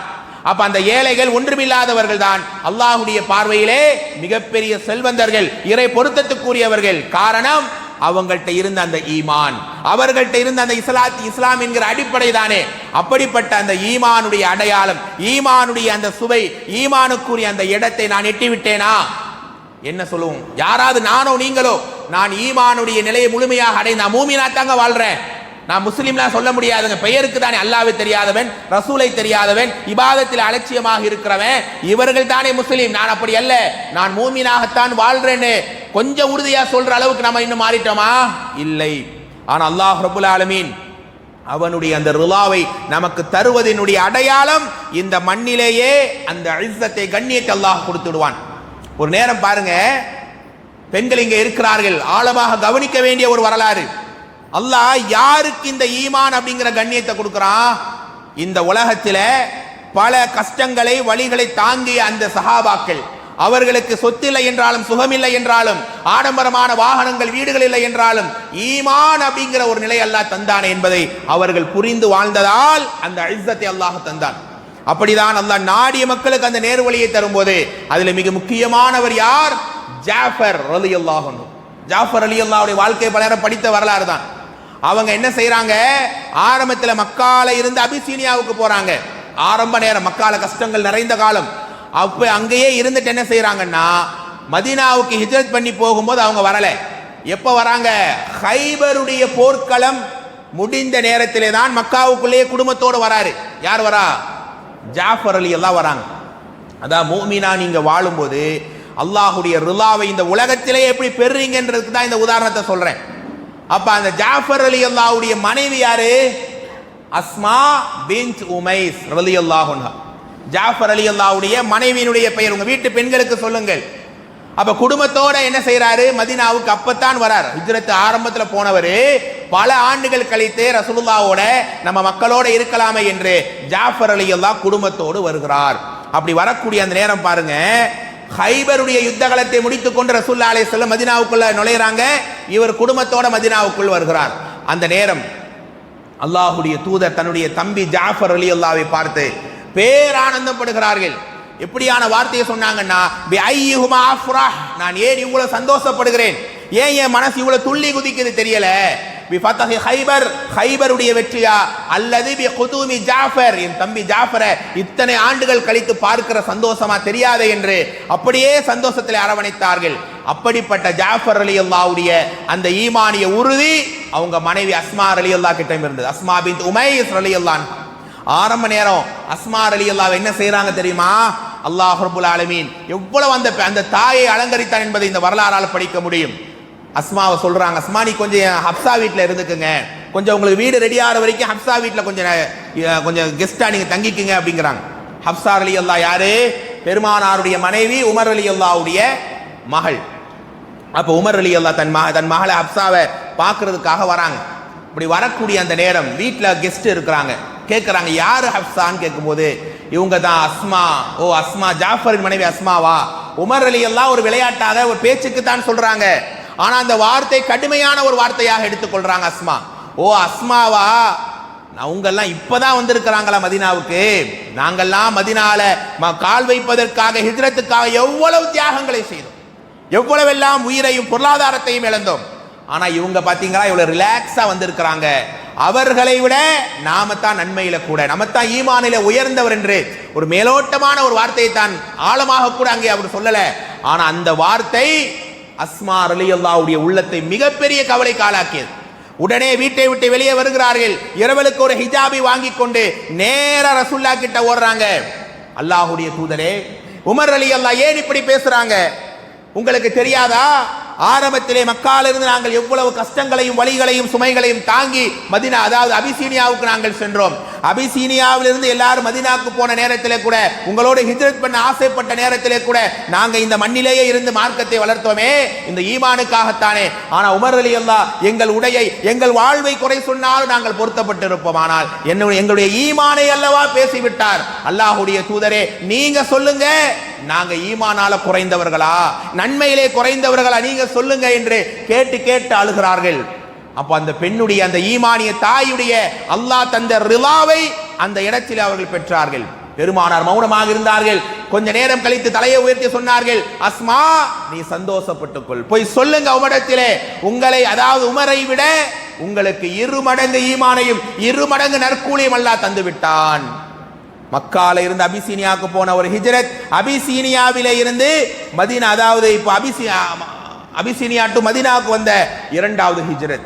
இந்த 2 ஹிஜ்ரத்துடைய நன்மை அல்லாஹ் உங்களுக்கு தந்து, அல்லாஹ் தன்னுடைய ரிலாவை, தன்னுடைய ஈமானை உங்களுக்கு முழுமையாக்கியதை அல்லாஹ் உங்களுக்கு அறிவித்தான் என்று அல்லாஹ் சொல்லி, ரசூல் சொல்லி அந்த அஸ்மா ரலியல்லாஹுடைய காதிலே கேட்டதென்றால் இந்த பரிசை எப்படி பெற்றார்கள்? எதனால் இந்த அருளை அல்லாஹ் தந்தான் என்றால் இந்த ஈமான் என்கிற இந்த அடையாளம் தான். அந்த ஈமான் என்கிற அடையாளம் என்னுடைய உங்களுடைய வாழ்க்கையில இருந்தால் சொர்க்கத்தில எப்படிப்பட்ட ஒரு அருளை அல்லாஹ் தருவான் தெரியுமா? புகாரி முஸ்லிமே வரக்கூடிய ஒரு செய்தி, அபு சயீத் குத்ரி ரலியல்லாஹு அறிவிக்கிறாங்க. பெருமானார் சொன்னாங்க, சொர்க்கவாசிகள் தங்களுக்குள்ளே அல்லாஹ்வுடைய ரிலாவை பெற்றவர்களாக, அதாவது அவங்களுக்குள்ள பேசிக் கொண்டு இருப்பார்களாம். ஒருத்தர் தன்னுடைய நிஅமத்தை பேசுவார், இன்னொருத்தர் அவங்களுடைய நிஅமத்தை பேசுவாங்க. இந்த நிஅமத் சொர்க்கத்தில் உயர்ந்த இந்த நிலையை நபிமார்கள் அடைவார்கள். அதே போல பெருமானார் சொன்னாங்க, வல்லதி நஃப்ஸி பியதிஹி ரிஜால், சில மக்கள், சில ஆண்களும் பெண்களும் அடைவார்கள். யார் தெரியுமா? நபிமார்களுக்கு கிடைக்கக்கூடிய அந்த அந்தஸ்தான சொர்வன இடத்தையும் பொருத்தத்தையும். ஆமனு பில்லா, அல்லாஹ்வை ஈமான் கொண்டு, வஸத்தகுல் முர்சலீன், ரசூல்மார்களை உண்மைப்படுத்தியவர்களுக்கு சொர்க்கத்துல நபிமார்களுக்கு கிடைக்கக்கூடிய இடம் எதனால கிடைக்குது? அல்லாஹ்வுடைய நம்பிக்கையால். அப்ப நான் முஸ்லிமா அல்லது முஃமினா என்கிற இந்த ஒரு நிலையை யோசித்து பார்த்தால் அல்லாஹ் என்ன தரா? நமக்கு முதலாவது அருளான அந்த ரிலாவை நமக்கு தருகிறான். இது முதலாவது பாடம். அதே மாதிரி 2வது பாடம் என்ன? அல்லாஹ் ரப்புல் ஆலமீன் அல்லாஹ்வுடைய ரிலாவை அடைவதற்கு 2வது வழி, நம்முடைய லைஃப்ல அல்லாஹ் ரசூல் முதன்மையாக இருக்க வேண்டும். எந்த நிலையில இன்னைக்கு அந்த ஈமானிலே பலகீனம் அடையக்கூடிய ஒரு காரணம் என்ன? ஒரு மனிதன் அல்லாஹ் ரசூலை 2வது 3வது, தொழுகையை விட வியாபாரம் முக்கியம், அதே மாதிரி நன்மையை விட மற்ற உலக காரியம் முக்கியம் என்று ஓடுறானையே, அல்லாஹ் ரசூல் அங்கே அவனுக்கு முக்கியம் இல்லை. ஆனால் அல்லாஹ்வுடைய ரிலாவை பெறக்கூடியவர்களை பற்றி அல்லாஹ் பேசும்போது அதே 9வது அத்தியாயம் 62வது வசனம் அல்லாஹ் சொல்கிறான், யஹ்லிஃபூன பில்லாஹி லகும் லியுர்தூக்கும் வல்லாஹி வ ரசூலு அஹக்கு அன் யுர்தூஹு இன் கான முஃமினீன். நீங்க உலகத்துல மனிதர்களுடைய பொருத்தத்தை தேடி ஓடுறீங்க, ஆனா அல்லாஹும் ரசூலும் தான் பொருத்தப்பட்டு கொள்வதற்கு தகுதியானவர்கள். நீங்க அல்லாஹ் ரசூலுடைய பொருத்தத்தை தேடி ஓடுங்க நல்லா சொல்றான். ஆனா நீங்க மனிதர்களுடைய பொருத்தத்துக்காக ஓடுறீங்க, அப்படி இருக்காதீங்க என்று அல்லாஹ் கண்டிக்கிற வசனம் 9:62வது வசனம். அப்ப என்னுடைய உங்களுடைய வாழ்க்கையில் அல்லாஹ் ரசூல் முதன்மையாக இன்னைக்கு மாறுவாங்களோ அன்னைக்கு அல்லாஹ்வுடைய ரிலா கிடைக்கும். அப்படிதான் அன்றைய சஹாபாக்களுடைய வாழ்க்கை இருந்தது. இந்த ஹிஜ்ரத்தையே எடுத்துக்கொள்ளுங்கள், அல்லாஹ் ரசூலுக்காகத்தான எல்லா குடும்பத்தை விற்றார்கள், அதாவது எல்லா தியாகங்களையும் செய்து மதீனாவுக்கு பயணப்பட்டாங்க. அந்த ஒரு நிலையை நாம் அடையும் போது அல்லாஹ்வுடைய ரிலாவை நாம் 2வதாக பெறுகிறோம். அதே மாதிரி 3வது விஷயம், அன்பான மிக முக்கியமான விஷயம், அல்லாஹ் யாருக்கு தன்னுடைய ரிலாவை தருவதாக வாக்களிக்கும் போது மூன்றாவது மிக நம்முடைய லைஃப்ல அடிப்படையாக தெரிந்து கொள்ள வேண்டிய விஷயம் கூட 39வது அத்தியாயத்துடைய 7வது வசனம். 39ல 7வது வசனம் அல்லாஹ் சொல்கிறான், வயின் தஷ்குர், நீங்கள் அல்லாஹ்விற்கு நன்றி செலுத்தினால், அல்லாஹ்விற்கு நன்றி செலுத்தினால் யர்லஹு லக்கும், அந்த ரிலாவுடைய வார்த்தை வருது பாருங்க. அல்லாஹ்வுக்கு நீங்கள் ஷுக்கூர் செய்தால் அல்லாஹ் உங்களுக்கு ரிலாவை அள்ளி தருகிறான். 39ல 7வது வசனம். இந்த மூன்றாவது பாடம் என்ன சொல்ல வருகிறது? அல்லாஹ்வுடைய நியாமத்துகளை நினைத்து நினைத்து நாம் நன்றி செலுத்த கடமைப்பட்டு இருக்கிறோம். அந்த நியாமத்துகளை புரிந்து, அல்லாஹ்வே எனக்கு எவ்வளவு ஒரு வளத்தை தந்தாய், எவ்வளவு ஒரு ஆரோக்கியத்தை தந்தாய், எப்படியான ஒரு நிலையில என்னை இந்த உலகத்தில் கண்ணியமாக நடமாட விட்டு இருக்கிறாய், அந்த நியாமத்தை ஒரு நொடியாவது நாம் நினைத்து பார்த்திருப்போமா?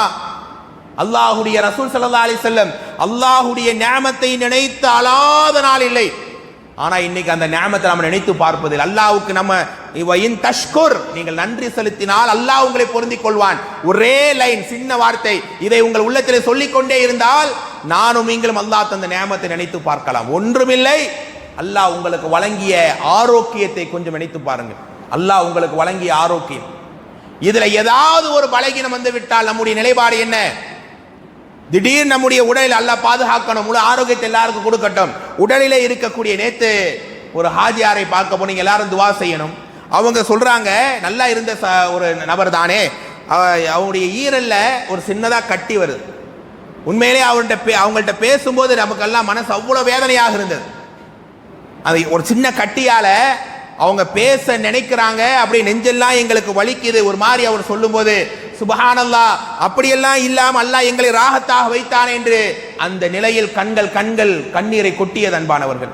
உண்மையிலேயே அது வேதனையான ஒரு நிகழ்வாக இருந்தது. பல நோயாளிகளை பார்க்க போகிறோம், வயிற்றுல ஈரல்ல சின்னதா கட்டி ஏற்பட்டு எதை சாப்பிட்டாலும் செரிமானமாகல, பேச நினைக்கிறாரு, நெஞ்செல்லாம் அப்படியே வலியில துடிக்கிறாரு.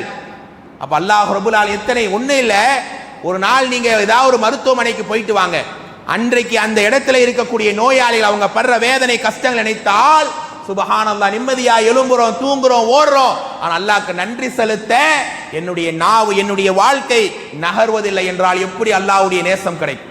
எப்படி அல்லாஹ் உங்களை பொருத்தப்படுவான்? எனக்கு நன்றி செலுத்துறாங்க அல்லாஹ், நான் உனக்கு எவ்வளவு நியாமத்தை தந்தேன். குர்ஆனிலே அல்லாஹ் சொல்லும்போது வயின் தஅது நிஅமத்தல்லாஹ், நான் தந்த நியாமத்தை, அருளை நீங்க கணக்கு போட்டு அவங்களால கணக்கிடவே முடியாதுங்கிறான். நிம்மதியா நம்ம சாப்பிடுறோமே, நம்ம சாப்பாடு சுபஹானல்லாஹ், எவ்வளவு விதவிதமான சாப்பாடு. இன்னைக்கும் சரியான சாப்பாடு இல்லாம கஷ்டப்படுற நம்ம கண் முன்னால எத்தனை குடும்பங்களை பார்க்கிறோம். ஆனா நமக்கு அல்லாஹ் அப்படி தந்து அப்படி நாடி இருக்கிறானா? இல்லை. ஒரு நாளைக்கு மட்டும் விதவிதமான உணவை உண்றோமா இல்லையா? என்னால் இதுக்கு மேல சாப்பிட முடியாது என்று ஒதுக்குறோமா இல்லையா? ஆனா அல்லாஹ் நம்ம அவன் கொடுத்த நியாமத்துக்கெல்லாம் நம்மகிட்ட நன்றியை எதிர்பார்த்தால் சஜிதாவிலேயே கிடக்க வேண்டும். யதார்த்தம் அதுதான். ஆனா பெருமானார் சொல்றாங்க, இன்னல்லாஹ லா யர்தா அனில் அப்தி, ஒரு அடியானை அல்லாஹ் பொருந்திக் கொள்கிறான். ஐயாக்குல் அக்லா, ஒரு உணவை, ஒரு கவலை உணவை எடுத்து சாப்பிடுகிறான். ஃபஹமிதஹு அலைஹா, அதற்காக அல்ஹம்துலில்லாஹ் சொல்றான். அவ யுஷ்ரபு ஷுர்பா, ஒரு குடிபானத்தை குடிக்கிறான். ஃபயுஹமது அலைஹா, அல்ஹம்துலில்லாஹ் சொல்கிறான். அல்லாஹ் அதற்கு போதுமாக்கிக் கொள்கிறான்.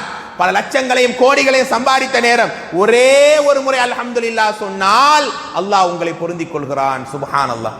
அப்படிப்பட்ட அல்லாஹ் எனக்கும் உங்களுக்கும் கொடுத்த நியாமத்தை ஒரே ஒரு நேரம் நினைத்து பாருங்கள். தெரிந்த ஒரு சகோதரிய வீட்டுக்கு நம்ம போயிருந்தோம் சென்னையில். அந்த சகோதருக்கு 2 ஆண் மக்கள். உண்மையிலேயே அப்படி ஒரு குடும்பத்தை, அந்த குடும்பத்தினுடைய சோதனைகளை, இவ்வளவு கஷ்டமான ஒரு நிலையை நாம் பார்க்கவே இல்லை. நம்ம வீட்டுக்கு போறோம், நம்முடைய குடும்பம், நம்முடைய மனைவி, நம் பிள்ளைகள் எவ்வளவு ஆரோக்கியமாக அல்ஹம்துலில்லாஹ் இருக்கிறாங்க.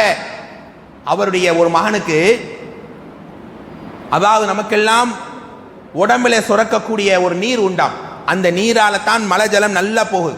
உடம்புல ஒரு நீர் சுரக்குது, அதனால நம்முடைய மலை ஜலம் வர மாதிரி இருக்கும்போது போயிடுறோம், ஒண்ணுக்கு போற மாதிரி இருந்தா போயிடுறோம். ஆனா அந்த நீர் அதிகமா சுரந்தா அந்த மலை ஜலம் வர மாதிரி இருக்கும், போக முடியாது. அப்போ ஒரு ஊசியோ மாத்திரையோ கொடுத்தா தான் அது நார்மலா வெளியாகும். எப்போ வெளியாகும் தெரியாது, அதாவது பேம்பர்ஸ்லயே இருக்கணும். அப்படி ஒரு நோய் அவருடைய மகனுக்கு. உலகத்துல ரொம்ப ரொம்ப ரேரான நோய், மருந்து இல்லாத ஒரு நோய், ஏழ்மையான ஒரு சகோதரர். அப்ப அவர் சொல்வார், நானே அந்த பையனை பார்த்திருக்கணும், 12 வயசு பையன், பிறப்பிலேயே இந்த நோய் கொண்டவன். அப்படியே அந்த மலை ஜலம் அப்படியே அந்த வரக்கூடிய அந்த நேரம் முகமெல்லாம் வெடித்து அப்படியே முகமெல்லாம் இறுகி போய் அப்படியே ஒரு மாதிரி அவன் எல்லாரையும் போய் தாக்குவான். அப்படிப்பட்ட ஒரு சிறுவன் கடந்த மாதம் அவன் இறந்து விட்டான். அப்படி நலம் விசாரிக்கிறதுக்காக அந்த சிறுவனை பார்க்கும்போது, அந்த தந்தையை பார்க்கும்போது அவர் சொல்றார், அப்பதான் சொல்றாரு, அவருடைய 2வது மகனை கூட்டு வரார். பார்த்தா அந்த 2வது மகனுக்கும் அதே விதமான நோய். ஒரு 1/2 மணி நேரம் அந்த வீட்டில் இருந்தோம். 1/2 hour அந்த பையனுடைய சேட்டையை நம்மளால பார்க்க முடியல. அந்த பையன் என்ன செய்வான்னா, இருக்கிறதெல்லாம் சாப்பிட்டுக்கிட்டே இருப்பானா. ஆனாலும் சாப்பிட சாப்பிட செரிமானம் ஆகும். மலை ஜலம் பேம்பர்ஸ்ல போய்கிட்டே இருப்பான். 6 வயசு பையன். அப்ப அந்த தாய் சொன்னாங்க, என்னுடைய மகன் இறந்து விட்டார், 12 வயசு பையன். அவருடைய பட்ட கஷ்டங்களை எல்லாம் கடைசி சக்கராத்தில் வரையிலும் அந்த பையனோட இருந்த நிகழ்வை அவங்க சொல்லிட்டே இருந்தாங்க. அல்லாஹ் எங்களுக்கு சொர்க்கமாக இன்னொரு பிள்ளையும் தந்திருக்கிறான், இந்த பிள்ளையவாவது அல்லாஹ் எங்களுக்கு ஆரோக்கியப்படுத்தணும், துவா செய்யுங்க என்று சொல்லும் போதுதான் உண்மையிலேயே வேதனையாக இருந்தது. அதே மாதிரி ஒரு நோய் கொண்ட ஒரு உறவு வீட்டில் இருந்தால் நம்முடைய நிலைப்பாடு என்ன? ஆனால் நிம்மதியாக நாம் வாழுகிறோம், நிம்மதியாக நம்முடைய உபாதைகளை வெளியாக்குகிறோம். ஒரே ஒரு உடம்புல சுரக்கிற நீர் அதிகமானாலும் பிரச்சனை, குறைந்தாலும் பிரச்சனை. ஆனா சாப்பிட்ற சாப்பாடு செரிமானமாகுது, நிம்மதியா படுக்கிறோம், எழும்புறோம், அல்ஹம்துலில்லாஹ். இப்படி அல்லாஹ் எனக்கும் உங்களுக்கும் வழங்கிய நியாமத்துகளை கொஞ்சம் நினைத்து பாருங்கள். அல்லாஹ் உங்களுக்கு அவன் ரிதாவை கொட்டி கொடுப்பான். அந்த நன்றியைத்தான் அல்லாஹ் எதிர்பார்க்கிறான். அன்பானவர்களே, இது 3வது பாடம். 4வது, அல்லாஹ் ரப்புல் ஆலமீன் பெருமானார் சொல்வதாக ஹதீஸில் குதிசிலே வருகிறது. அதாவது கால ரப்புக்கும், உங்களுடைய இறைவன் சொல்லுகிறான், அபுதி என்னுடைய அடியான் தரக ஷஹ்வா. ஷஹ்வானா மன ஆசைகள், மன இச்சைகளை அவன் எனக்காக விட்டு விடுகிறான், எனக்காக ஒரு பாவத்தை விட்டு வெளியேறுகிறான். ஏன்? இப்திகா அமரலாத்தி, என்னுடைய திருப்பொருத்தத்தை அடைவதற்காக, என் திருப்பொருத்தத்தை பெறுவதற்காக. அப்படிப்பட்ட எனக்காக மனதை கட்டுப்படுத்தினானே, அந்த அடியானை நான் நேசித்து விட்டேன். அல்லாஹ் சொல்லுகிறான், மன கட்டுப்பாடு. இளைய சமூகம் இங்கே இருக்கிறார்கள், மனம் போன போக்கிலே வாழ்றோமே, அல்லாஹ் வெறுத்து விடுவான். மனதிலே எல்லா அசிங்கங்களையும் உள்ளடக்கி கொண்டு என்ன தொழுது பிரயோஜனம்? அல்லாஹ் நம்முடைய அழகை, நம் தோற்றத்தை பார்ப்பதில்லை. இன்னல்லாஹ யன்துரு இலா குலூபிக்கும், உங்கள் உள்ளத்தை பார்க்கிறான். எவ்வளவு வெளியில நம்ம நல்லவரை போல இருக்கிறோம், அல்ஹம்துலில்லாஹ். ரகசியத்திலையும் மறைவிலையும் அல்லாஹ் அப்படி ஆக்கட்டும். ஆனா யதார்த்தம் என்ன? நம்முடைய மனசு ஊசலாடுகிறது, பாவத்தை ஏங்குகிறது. சில நேரம் அல்லாஹ் தடுத்த ஹராமின் பக்கம் நம்முடைய கவனம் போகிறது. அல்லாஹ் பாதுகாத்தவர்களை தவிர அல்லாஹ் நம்முடைய உள்ளத்தை செதுக்குகிறான், நம்முடைய ஈமானை அல்லாஹ் பாதுகாக்கிறான். அப்படிப்பட்ட அந்த நேரம் நம்முடைய ஈமான்ல கொஞ்சமாவது தவறு நுழைந்து விட்டால், எப்படி என்றால் இந்த பாயில படுக்கிற மாதிரி, மரப்பாயில படுப்பதை போல பெருமானார் சொன்னார்கள், கொஞ்ச நேரம் படுத்தா அந்த அச்சு லைட்டா விழும், அதிக நேரம் படுத்தால் அந்த அச்சு அப்படியே உங்க உடம்புல பதிந்து உங்களோடையே இருந்து விடுமே இல்லையா? அந்த மாதிரி ஒரு தவறை நினைச்ச உடனே, அல்லாஹ்வே இந்த தவறை நான் நினைச்ச மாதிரி செய்ய வைத்திடாதே, என்னை நன்மையின் பக்கம் கொண்டு வா என்று ஒரு அடியான் தனக்குள்ளேயே உறுதிமொழி எடுக்கும் போது அல்லாஹ் சொல்றான், மரலாத்தி, என்னுடைய பொருத்தத்தை அவனுக்கு முழுமைப்படுத்துவேன். இந்த மன போராட்டம் இருக்கா? ஏதாவது ஒரு தவறை நினைச்சா அதை செய்யறவங்களா தானே இருக்கிறோம், அல்லாஹ் பாதுகாத்தவரை தவிர. ஒரு தவறை நினைக்கிறோம், இந்த தவறை இன்னைக்கு செய்யலாம், இந்த அமலை இன்னைக்கு விடலாம், அப்படியே செஞ்சிடறோமே. ஒரு படத்தை பார்க்கலாம், ஒரு தவறை செய்யலாம் நினைக்கும் போதே அதை செய்து அடுத்த நேரத்தை அவன் கழிக்கிறான். அப்ப எப்படிங்க அல்லாஹ்வுடைய ரிதா கிடைக்கும்? 79வது அத்தியாயத்துடைய 40-41வது வசனம் உண்மையிலேயே உங்கள் பிள்ளைகளுக்கு ஓதி காண்பிக்க வேண்டிய வசனம். 79ல 40-41வது வசனம் அல்லாஹ் ரப்புல் ஆலமீன் சொல்லுகிறான், அம்மாமன் தகா வ ஆஸரல் ஹயாத்தத் துன்யா, யார் வரம்பு மீறுகிறார்களோ, இந்த உலகத்தை தேர்வு செய்வார்களோ, அவர்களுக்கு ஜஹன்னம் தான் நிரந்தர இடம். ஆனால் யார் தன் மனதை கட்டுப்படுத்தி வாழ்வார்களோ, வ நஹன் நஃப்ஸானில் ஹவா, மன ஆசைகளை விட்டு விலகி நடப்பார்களோ, அவர்களுக்கு சொர்க்கத்தை அல்லாஹ் விதியாக்குகிறான். அப்ப என்னுடைய மனதோடு நான் நடத்தக்கூடிய நிலை என்ன?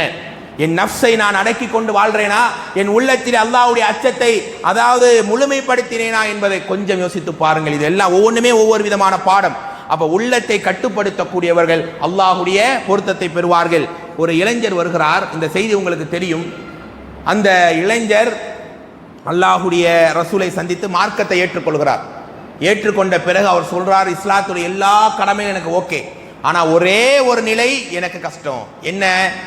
அவர் சொல்றார், என்னால் விபச்சாரம் செய்யாம இருக்க முடியாது, விபச்சாரம் நான் செய்வேன். இன்னைக்கு எவ்வளவு தனிமை கிடைத்தாலே அசிங்கத்திலே நுழைகிறான்.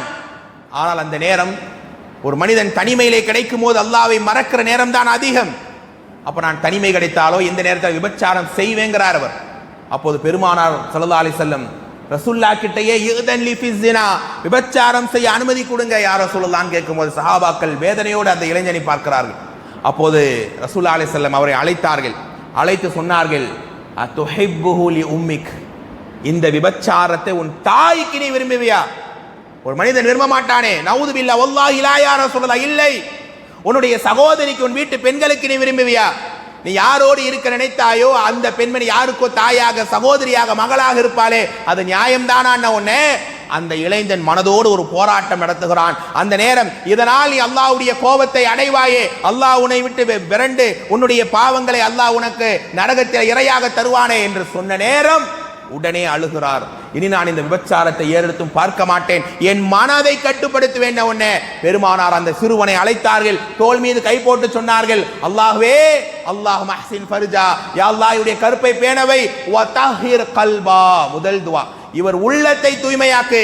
வெளியிலே தொழுகை, வெளியிலே இபாதத், வெளியிலே உபதேசம், அல்லாஹ்வுக்கு அது மிக முக்கியமாக இருந்தாலும் உள்ளத்தை அல்லாஹ் பார்க்கிறான். பேசுற மாதிரி நடக்கிறானா, கேட்ட மாதிரி வாழ்றானா என்பதை அல்லாஹ் பார்த்துத்தான் அவன் ரிலாவை தருகிறான். அதைத்தான் அல்லாஹ் சொல்வதாக ஹதீஸில் குதிசியிலே பெருமானார் சொன்னாங்க, எனக்காக ஒரு அடியான் மன ஷஹுவத்தை, மன ஆசைகளை கட்டுப்படுத்தினால் அவனுக்கும் அல்லாஹ் என்ன செய்கிறான்? தன்னுடைய ரிலாவை தருவதாக அல்லாஹ் வாக்களிக்கிறான். இது 4வது விஷயம். அதே மாதிரி 5வது விஷயம், மிக முக்கியமான ஒரு விஷயம். சஹோர் கூட கேட்டாங்க, மன அமைதிக்காக ஒரு பயான் பண்ணுங்க, மன அழுத்தம் போகணும். எல்லாருக்கும் மன அழுத்தம் இருக்குதானே? இருக்கா? யாருக்காவது எனக்கு மன அழுத்தமே இல்லை, நான் நிம்மதியா இருக்கிறேன், நான் எந்த மன அழுத்தத்தை பற்றி ஒரு நாள் பேசணும் இன்ஷா அல்லாஹ் விரிவா. அதை மட்டுமே ஃபோக்கஸ் பண்ணி, எல்லாருக்கும் மன அழுத்தமே எனக்கு இல்லைங்க, எந்த மன டென்ஷனுமே இல்லை. மன அழுத்தம் என்னன்னு புரியுதா? எதையாவது பல வகையில் இருக்கு மன அழுத்தம். எதையாவது யோசிக்கிறது, நெகட்டிவாகவே நம்ம மனசு போகும், படுத்தா தூக்கம் வராது, அல்லது தேவையில்லாத யோசிக்கிறது, இதெல்லாம் இருக்கும். குறிப்பாக இன்றைய சிறுவர்கள் வரைக்கும் இந்த மன அழுத்தம் இருக்கு. அப்ப அல்லாஹ் ரப்புல் ஆலமீன் அவனுடைய ரிலாவை யாருக்கு தருவதாக சொல்றான் என்றால், இறைவனை துதிபாடக்கூடியவர்களுக்கு, திக்ரில் இருக்கிறாங்களே. அல்லாஹ் இன்னைக்கு திக்ர் என்றால் இந்த மாதிரி தலைப்பெல்லாம் பேசினா மக்களுக்கு சாதாரணமாகி விட்டது. நம்ம எத்தனை பேர் அல்லாஹ்வை நினைவு கூறக்கூடிய மக்களாக மாறிவிட்டோம். அல்லாஹ் சொல்கிறான், நீங்கள் என்னை நினைவு கூறினால் உங்களுக்கு மன அமைதியை தருகிறேன். அதே போல அல்லாஹ் ரப்புல் ஆலமீன் அப்படி திக்ரை நீங்க செய்யும் போதே உங்கள் மீது அல்லாஹ் ரிலாவை ஏற்படுத்திக் கொள்வான். ஒரு நேரம் இஜ்தமஅத்தின்னா, சஹாபாக்கள் ஒரு கூட்டத்தில் ஒன்று கூடிய கொண்டு இருக்கிறார்கள். அப்போ ரசூலுல்லாஹி அலைஹி வஸல்லம் வராங்க, வந்து அந்த சஹாபாக்கள்கிட்ட கேட்கிறாங்க. என்ன கேட்கிறாங்க? ஏன் இங்கே அமர்ந்திருக்கிறீர்கள்? இந்த சபைக்கும் இன்ஷா அல்லாஹ் அது பொருந்தும். என்ன கேட்கிறாங்க? ஏன் இங்கே அமர்ந்திருக்கிறீர்கள்? அப்போது சஹாபாக்கள், இளம் வாலிபர்கள் சொன்னார், 4 பேர் சேர்ந்தாலே அரட்டை அடிக்கிற சமூகம் தானே, அல்லாஹ் பாதுகாக்க வேண்டும். ஆனா அவர்கள் சொல்றாங்க, நாங்க அல்லாஹ்வை தியானிக்கிறோம், அல்லாஹ்வை திக்ர் செய்கிறோம். அந்த நேரம் ரசூல்லா போயிட்டாங்க. மறுபடியும் வராங்க, அதே கேள்வி அதே பதில். மறுபடியும் வராங்க, அதே கேள்வி அதே பதில். அந்த மக்கள் கேட்கிறாங்க, யா ரசூலல்லாஹ், ஏன் நீங்க திரும்ப திரும்ப இதை கேட்கிறீங்க? உடனே பெருமானார் சொன்னார்கள், உண்மையிலேயே மேனிகள் மெய்சில் இருக்கிற ஒரு பதில். உங்களுடைய இந்த மஜ்லிஸில் அமர்ந்திருக்கிற உங்கள் ஒவ்வொருவரை பற்றியும் அல்லாஹ் சிலாகித்துக் கொண்டிருக்கிறான். மலக்கிடம் அல்லாஹ் பெருமை பேசுகிறான். எனக்காக ஒரு மஜ்லிஸிலே அமர்ந்து என்னை அதாவது தியானிக்கிறார்களே, நினைவு கூறுறாங்களே, இவர்களுக்கு என்ன எதிர்பார்க்கிறாங்க? என்னுடைய பொருத்தம். அந்த பொருத்தத்தை நான் தந்து விட்டேன் என்று சொல்லுங்க என்று மலக்கிடம் சொல்லி ரசூலுல்லாஹ்வுடைய காதுக்கு வந்து அந்த மக்களுக்கு அந்த லைவா அந்த பொருத்தம் என்கிற அடையாளத்தை பெற்றார்களே. என்ன காரணம்? அல்லாஹ்வை நினைவு கூறியதால், அல்லாஹ்வை பற்றி பேசியதால், குர்ஆனை ஓதியதால். இப்ப இந்த திக்ர் என்கிற இந்த பாடத்தை எடுத்துக்கொண்டாலே அல்லாஹ் சொல்லி காட்டுறான். ஏன் நெருக்கடி வருது தெரியுமா? நம்ம யோசிக்கிறோம், என்னதான் திக்ர் ஓதுனாலும் நெருக்கடி போக மாட்டேங்குது, நான் ஓதாத திக்ரா, நான் ஓதாத இபாதத்தா? இல்லை. ஆனா ஏன் மன அழுத்தமாவே இருக்கு? அந்த திக்ரை முறைப்படி செய்யறோமா? அந்த திக்ரை அல்லாஹ்வுடைய ரசூல் சொல்லி தந்த மாதிரி செய்யறோமா என்றால் இல்லை. அப்படி இல்லைன்னா அல்லாஹ்வுடைய எச்சரிக்கையை பாருங்க. 20வது அத்தியாயத்துடைய 124வது வசனம், வமன் அஅரல அன் திக்ரி, என்னை நினைவு கூற யார் மறுக்கிறார்களோ, ஃபஇன்ன லஹு மஈஷத்தன் லன்கா. லன்கா என்றால் நெருக்கடியான வாழ்க்கை. சிந்திப்பீங்க, யோசிப்பீங்க, காசு பணம் வந்தாலும் அமைதி இருக்காது. ஏழ்மையான மக்களை பார்த்து எவ்வளவு சந்தோஷமா இருக்கிறாங்களா, அவன் அப்படியே புலம்புவான். ஏன்? என்னை மறந்தாயே, என்னுடைய பொருத்தம் கிடைக்கிற இந்த வழியை நீ விட்டு ஓடினாய் என்று அல்லாஹ் ரப்பல் ஆலமீன் பார்க்கிறான். அப்படிப்பட்ட அந்த நெருக்கடி காரணமே இந்த திக்ரை நாங்கள் மறந்ததால் தான். அன்பானவர்களே, அல்லாஹ் சொல்லக்கூடிய இன்னொரு வசனம் உண்டு. 13வது அத்தியாயத்துடைய 28வது வசனம். உண்மையிலேயே மன அமைதி வேணும், அல்லாஹ்வுடைய பொருத்தம் வேண்டுமையான இந்த ஆயத்தை படித்து பாருங்கள். அல்லதீன ஆமனு வ தத்மஇன்னு குலூபுஹும் பிதிக்ரில்லாஹ். அல்லாஹ்வை நம்பியவர்கள் யார்? அவருடைய உள்ளம் எதனால் அமைதி அடைகிறது? பிதிக்ரில்லாஹ், அல்லாஹ்வை நினைவு கூர்வதால் தான். இதோடு நிப்பாட்டிடலாமே அல்லாஹ். ஆனா அடுத்த இடத்திலே அல்லாஹ் சொல்லும்போது அலா, அறிந்து கொள்ளுங்கள், பிதிக்ரில்லாஹி, அல்லாஹ்வை நினைவு கூர்வதால் தான் உங்கள் உள்ளங்கள் அமைதியாகுது. வேற வழியே இல்லை. என்னதான் நீங்க சைக்காலஜிக்கலா பேசுறவங்க, நார்மலா அவங்க தெரப்பி மாதிரி கொடுக்கறவங்க, இதெல்லாம் நீங்க பண்ணாத உபரி மன அமைதி வேணுமா? தனிமையிலே அமர்ந்து ரொம்ப சப்தம் இல்லாமல் உள்ளத்திலே அல்லாஹ்வை நீங்கள் நினைக்க நினைக்க அப்படியே உங்கள் உள்ளங்கள் அமைதியா. அல்லாஹ் சொல்றது பொய்யாகுமா? அல்லாஹ் சொல்வது எவ்வளவு யதார்த்தம். ஒரு ஆள் சொல்றீங்க, எப்பா இந்த வழியா போனா நீங்க பொள்ளாச்சி போயிடலாம், இந்த வழியா போனா மட்டும்தான் போக முடியுன்ற மாதிரி சொன்னால் எவ்வளவு உறுதியா இருக்கும். அந்த வழி ஒண்ணுதான். அதே மாதிரி அல்லாஹ் சொல்கிறான், அலா, அறிந்து கொள்ளுங்கள், அல்லாஹ்வை நினைவு கூறுவதால் தான் உங்கள் உள்ளங்கள் அமைதியாகும். அப்படி ஒரு சபையில அல்லாஹ்வை திக்ர் பண்ணி நீங்க அமர்றீங்கன்னா அந்த இடத்திலேயே அல்லாஹ்வுடைய பொருத்தத்தை பெறுகிறீர்கள். நமக்கெல்லாம் எவ்வளவு ஓய்வு நேரங்கள் உண்டு. காலை மாலை திக்ரு செய்யக்கூடிய மக்கள் நம்ம எத்தனை பேர் இருக்கிறோம்? எவ்வளவு இலகுவான திக்குகளை அல்லாஹ் நமக்கு தருகிறான் தெரியுமா? அப்படி நீங்க திக்ர் செய்யும் போது சும்மா நீங்க சுப்ஹானல்லாஹ்னு சொல்லிட்டு போன நோன்றதல்ல, அல்ஹம்துலில்லாஹ் சொல்லிட்டு யார்கிட்ட பேசுறதல்ல. யாரை நீங்கள் துதி பாடுறீங்களோ அந்த துதியை, அந்த அர்த்தத்தை உள்வாங்கிக் கொள்ள வேண்டும். அல்லாஹ் சொல்றான், நீங்க அப்படி துதி பாடும் போது உங்க மேனிகள் மெய் சிலிர்க்கணுமா? அல்லாஹ்வை நீங்கள் திக்ரு செய்யும் போது உங்க உடம்பிலே அந்த உணர்வை பெற வேண்டும். ஜுமர் 39வது அத்தியாயத்துடைய 23வது வசனம் அல்லாஹ் சொல்லுகிறான், தக்ஷஇரு மின்ஹு ஜுலூதில்லதீன யக்ஷவுன ரப்பஹும். அல்லாஹ்வை பயந்து தியானிக்கிற அவர்களுடைய உள்ளம் மேனிகள் மெய் சிலிர்க்கும். என்னைக்காவது அப்படி திக்ரு பண்ணும்போது உங்களுடைய கண்கள் கண்ணீரை வடித்து உங்க மேனிகள் மெய் சிலிர்த்திருந்தால் அதுதான் அடையாளம், நீங்கள் அல்லாஹ்வுடைய ரிலாவை, பொருத்தத்தை பெற்று விட்டீர்கள். இந்த உரையால எனக்கோ உங்களுக்கோ ஏதாவது ஒரு திக்ர் ஒண்ணுமில்லைங்க. லா இலாஹா இல்லல்லாஹ் வஹதஹு லா ஷரீக லஹு லஹுல் முல்கு வலஹுல் ஹம்து வஹு அலா குல்லி ஷைஇன் கதீர். பெருமானார் அதிகமான ஓதுற திக்ர்கள் இது முதன்மையானது. இதை ஒரு நாளைக்கு 100 முறை ஓதினால், 100 முறை ஓதினால் 10 அடிமைகளை விடுதலையிட்ட நன்மை அல்லாஹ் கொடுக்கிறான். உங்களுக்கு 100 நன்மைகளை எழுதுகிறான், 100 தீமைகளை அல்லாஹ் அளிக்கிறான். புகாரில 6403வது ஹதீஸாக அபூ ஹுரைரா ரலியல்லாஹு அறிவிக்கிறாங்க. இந்த கடைசி லைன் முக்கியமானது. இப்படி ஒருத்தர் 100 முறை ஓதினால் அல்லாஹ் எப்படி அவனுடைய ரிலாவை தருவானா? வலம் யாதி அஹதுன் பி அஃதலி மிம்மா ஜாஅ பிஹி. அன்னைக்கு அந்த திக்ரை ஓதிட்டீங்கன்னா உங்களை விட அன்னைக்கு டாப்பான உயர்ந்த அமல் செய்த அடியானே இல்லை, நீ தான் நம்பர் 1ல இருப்பேன்னு அல்லாஹ் சொல்றான். ஆனா எத்தனை பேர் செய்யறோம்? ஞாபகம் வரும், செய்யலாமே, 100 முறை உட்காந்து ஓதலாமே, ஆனா போன நோண்டுவோம். விடிய எல்லாருமே 12 மணிக்கு ஆன்லைன், 1 மணிக்கு ஆன்லைன், எப்ப மெசேஜ் போட்டாலும் ரிப்ளை. ஆனா இதுக்கெல்லாம் நமக்கு நேரம் உண்டு. வியாபார ரீதியாக இருக்கலாம், அது வேறு. ஆனா அதிகமா இந்த போனுக்காக நாம வீணான ரீல்ஸையும் வீணான விஷயங்களையும் பார்க்கறதுக்கெல்லாம் பேசுற நானாகட்டும் நீங்களாகட்டும் நேரம் ஒதுக்கத்தானே செய்யறோம். ஆனா தனிமையில இன்று காலையிலே பெருமானார் வளமையான ஓதிய திக்ர்கள் உண்டு. அதெல்லாம் ஒரு பிரிண்ட் அவுட் எடுத்து உங்களுக்கு கொடுக்கணும் இன்ஷா அல்லாஹ். காலை மாலை ஓத வேண்டிய ஒரு 20-30 திக்ர்கள் உண்டு. ரசூலுல்லாஹ் டெய்லி ஓதுவாங்க காலையும் மாலையும். அப்ப இந்த திக்ர்களை நாம் ஏன் ஓதாம இருக்கிறோம்? பிள்ளைகளுக்கு சொல்லி கொடுக்காமே இருக்கிறோமே. வீணான பேச்சுக்களும் வெட்டி கதைகளும் அல்லாஹ்வுடைய நேசத்தை வாங்கி தராத அன்பானவர்களே. நிறைய திக்ர்கள் உண்டு. கடமையான தொழுகைக்கு பிறகு இவ்வளவு திக்ர்களை போட்டிருக்கிறாங்களே, எத்தனை பேர் நம்ம அதை ஓதுறோம்? ஒண்ணே இல்லை, சுப்ஹானல்லாஹ் அல்ஹம்துலில்லாஹ் அல்லாஹு அக்பர் 33 முறை ஓதுறீங்கல்ல, இதுக்கு கிடைக்கிற நன்மை மட்டும் என்னன்னு தெரியுமா? ரொம்ப அமைதியா இருக்கு, பதில் சொல்லுங்க சீக்கிரம். ஒரு 10 கால் மணி முடிச்சிடலாம் இன்ஷா அல்லாஹ்.